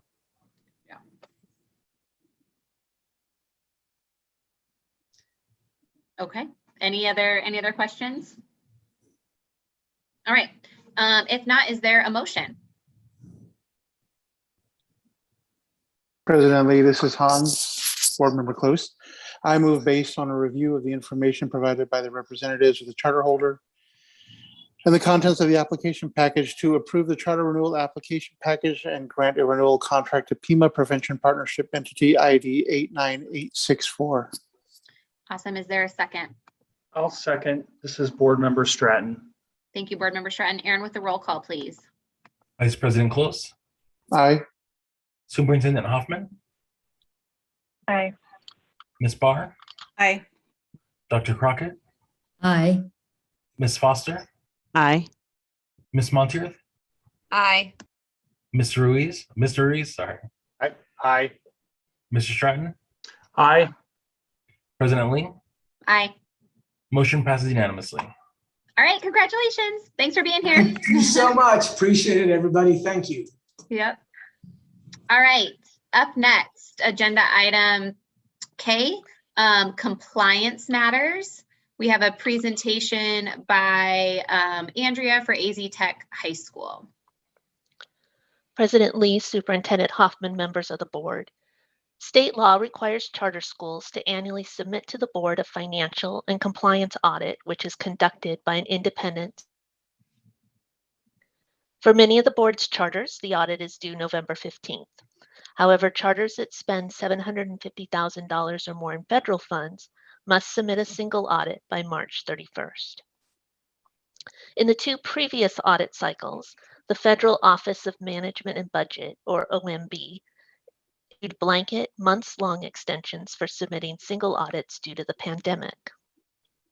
To help minimize the effect of future OMB extensions on the board's efforts to fulfill its oversight responsibilities, in May 2021, the board revised its guidelines to require charter holders subject to a single audit to submit their audited financial statements, internal control and compliance report, compliance questionnaire, and if applicable, management letter to the board by March 31st, 2022, if they choose to utilize an OMB deadline extension.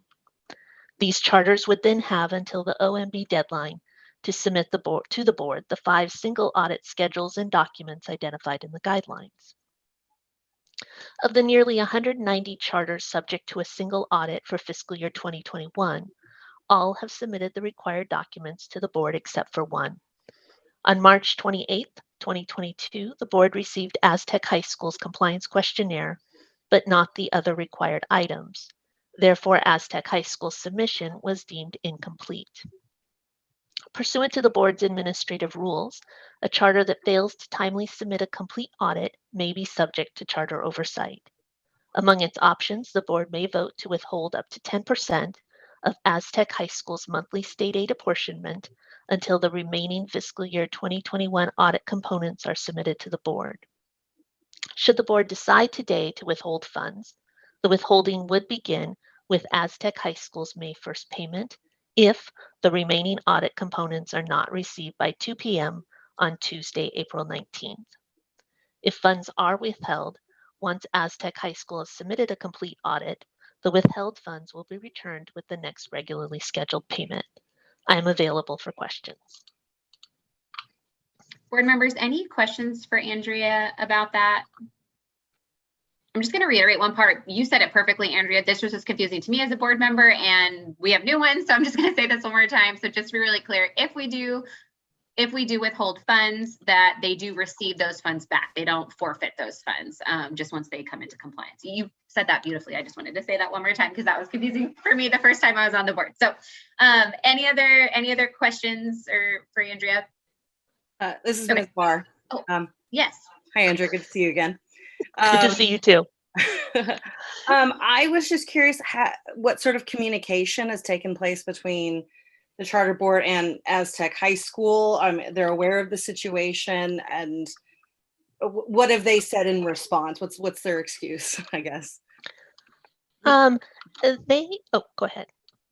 No, I was just going to say we might want to have the charter holder just so that way Andrea's not kind of giving them their reasons. But Andrea, feel free to step in wherever you want, but we can definitely have the charter holder address that as well. Yeah, I'd be happy to address. I know they were planning to participate and I reached out to them during agenda item J3. I'm just not sure they're on the call right now. Oh, well, this will go fast if they're not. So it's A representative is here. Oh, okay. Oh, good. Okay. And not surprisingly unknown to all of you, because I am a very, very new representative of Aztec High School. Okay. Sorry, I didn't mean to cut you off or cut off your question, Stephanie, but I didn't want Andrew to feel like, is that okay? Is it okay if we take that to the charter holder? And then Andrea, I think it's always helpful if at any point, there's maybe a different perspective or something, you can step in and kind of verify that was the source of communication. So there is a charter holder on the line. If you would like to unmute yourself, state your name for the record, any statement you'd like to make, and then obviously particularly addressing Ms. Barr's question. Thank you, Madam President, Superintendent Hoffman, and certainly members of the board for this opportunity. My name is Edward Gilligan, and I am the Director of Juvenile Court Services in Yuma, and I am also the Superintendent of Aztec Charter School.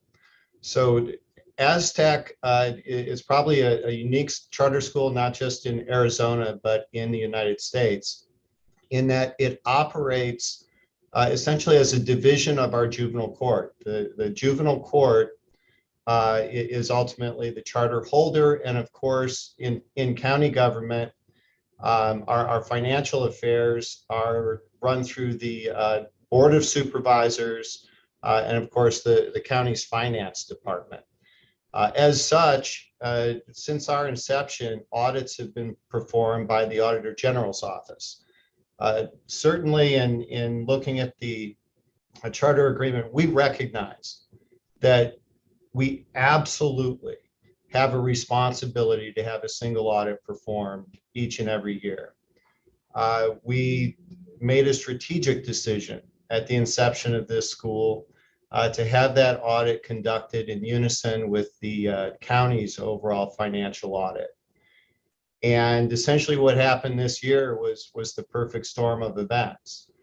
Where the Auditor General's office in their work with counties throughout the state was kind of in a stop-start mode of having people on-site and off-site due to the evolution of the pandemic. Frankly, none of us in government thought that in fiscal year 22 that we would still be operating with pandemic restrictions and limitations of FY21. And so where we stand with this, and it really comes down to the comprehensive annual financial report, the CAFR, which is prepared as a subcomponent of the county's overall financial report, and the final report from the Auditor General's office to get this taken care of. In terms of the decision reached by this governing body, I would ask for leniency if possible. In full disclosure, where Aztec is concerned, I came onto the job a little less than 2 months ago. And I can't speak to all the reasons why I was hired as the director. But I think that one of those primary reasons is I am a complete outsider to this court system and to the Aztec High School. My professional career is most recently I worked for the Supreme Court in Phoenix, and prior to that I was a county administrator in Cochise County. My reputation as a leader is one of accountability first, a heavy reliance on evidence and data, and a no excuses environment.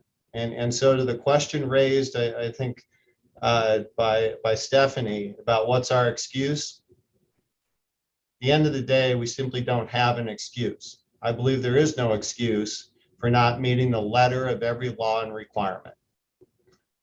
Aztec High School, and it's not a surprise to you, and I know in your board materials, you know where Aztec is in terms of our very poor performance rating, the difficult years that we have had financially, and operationally. And frankly, all of our issues started, finance was the first thing, and it was about a declining enrollment. Aztec, historically, it was founded in the 90s. We started operations in 1996. And with the very, very specific purpose of serving at-risk children that frankly were on parole or probation, had been expelled from their home school and weren't welcome back. And we were having significant problems getting those children an opportunity to fulfill their educational responsibilities. So at that time, and there was one alternative school at that time operating in Yuma County. So, and they didn't want this population of kids. So we saw a need to provide education for the youth, and that was the start. Over the years, the entire environment around kids in corrections and the reasons that juveniles are under supervision has really changed in Arizona, and it's a story of tremendous success.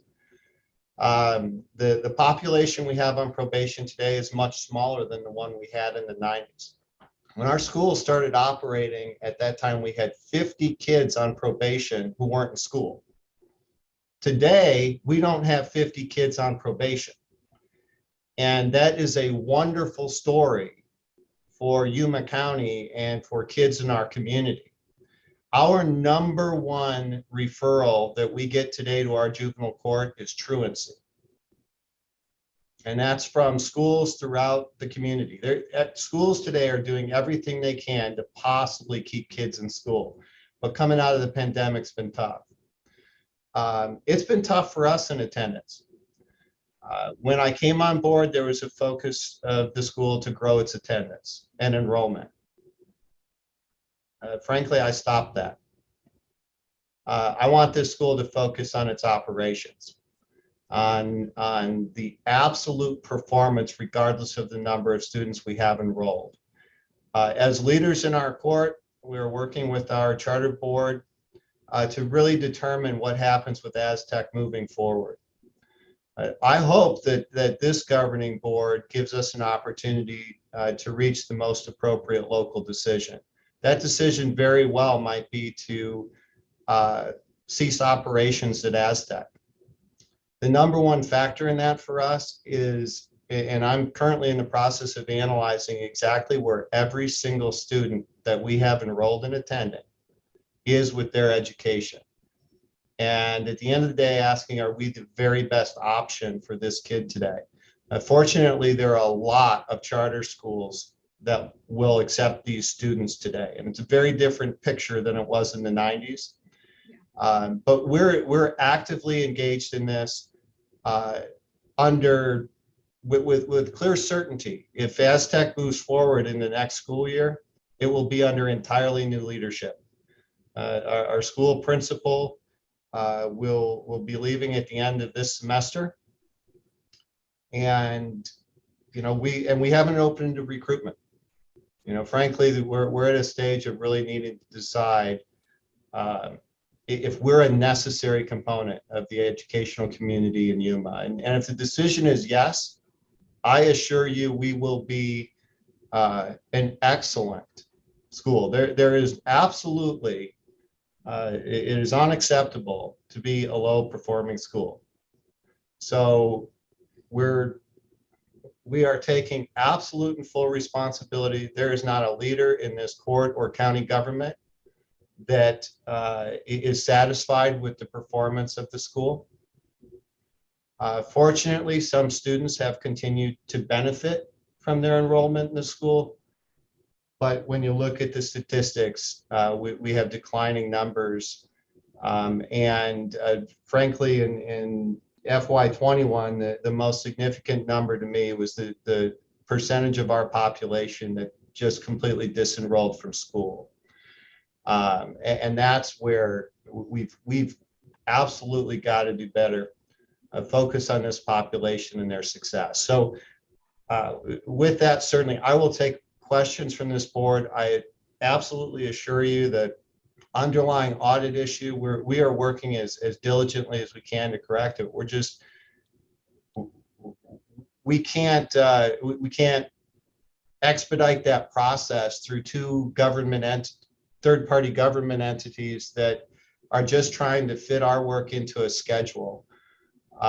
Certainly, if the school moves forward, we'll have to entertain on the heels of this. Do we, pay for a private accounting firm to handle the school's statements to fulfill this responsibility every year on time? But financially, we're in such a leveraged position today, but we'll definitely take that into consideration. Okay. Board members, are there any questions for the charter holder? President Lee. Not a question, but a comment. This is Board Member Stratton.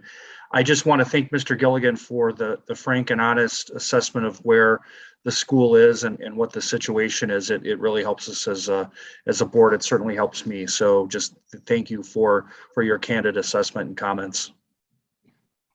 President Lee, this is Carol Crockett. Yeah.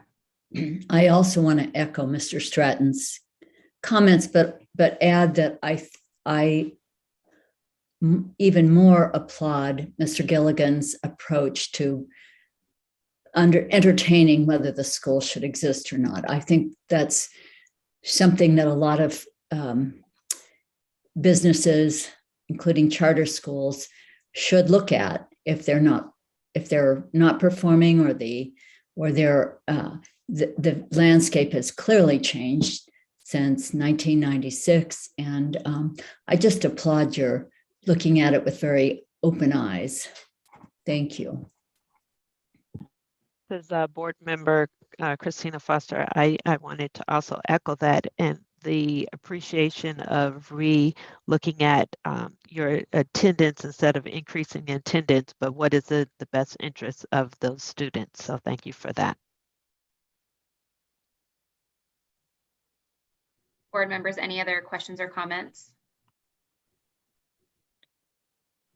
Yeah, Mr. Gilligan, I would just like to say, a lot of times people come before here and, have lots of excuses or telling us why things are happening or, and COVID's typically a buzzword somewhere, but I feel really confident in your leadership just from what you've said today and appreciate, you being candid with us. I hope that we're a board that people can be candid with and that recognizes that and appreciates that. And so I think as you heard from almost all the board members, and I'm sure everyone else echoes that, is just, really appreciating an honest assessment of where you guys are at and saying what is best for students, because that's what we're here for as a board. We're here to say what is best for students. And it's so important that you answer that question first before you put on the business hat of getting more seats in to bring more dollars into the classroom. And so I highly applaud that because it takes a special type of person to prioritize what's best for students and not just dollars, dollars coming in. So thank you, for that. What is the, I do have a question though, what is the estimated timeline of you being able to submit that audit to us?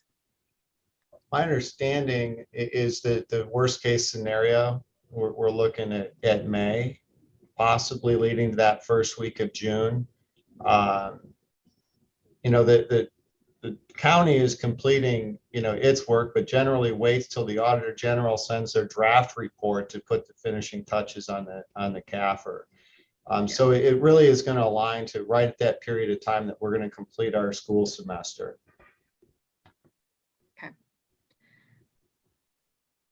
Yeah, I don't think that this school meets the threshold of being closed down due to this, obviously. Talk to me about, Mr. Gilligan, the 10% withholding. How will you guys function or operate with that 10% withholding in place for, May and June? It'd be tough for us, but frankly, our, March equalization, April equalization, March, we had an equalization payment of around 20,000. 10% is $2,000. Our distribution this month was 29,000. Okay. So, 2,900 of that would be held back. So it would of course be painful, but we've been in a state of financial strain in that school for years, and have really been and credit, I think, decision makers through this, no matter how bad the financial situation got. Teaching remained priority one, and they kept all of the teaching staff. So, and that's where the bulk of our, the financial gap, when we look at this issue of where expenses exceed revenues. We have not let a single teacher go in this. Even though our population is lower, we've just increased the attention of the students, because frankly, they need it. So, it would be extraordinarily difficult, but, given the amount of money that we've been receiving, 10% wouldn't, destabilize us to the point of being inoperable. Okay. All right. I think, so my comment, I guess, is, typically unless there's some issue on our end, right, that like we didn't do something or communicate something, we issue that 10% withholding. And so I think that just kind of based off of what you said, obviously though, we appreciate the candor, right? And so, but I think then it makes sense to kind of do what we've done consistently with other charters and have that 10% withholding. And then obviously you get those funds back once that audit gets submitted. But again, I just want to say thanks for being here and really just having that honest conversation with us. It's greatly appreciated. Board members, are there any other questions or comments? Okay. If not, then is there a motion? Oh, sorry, Superintendent Hoffman, I think.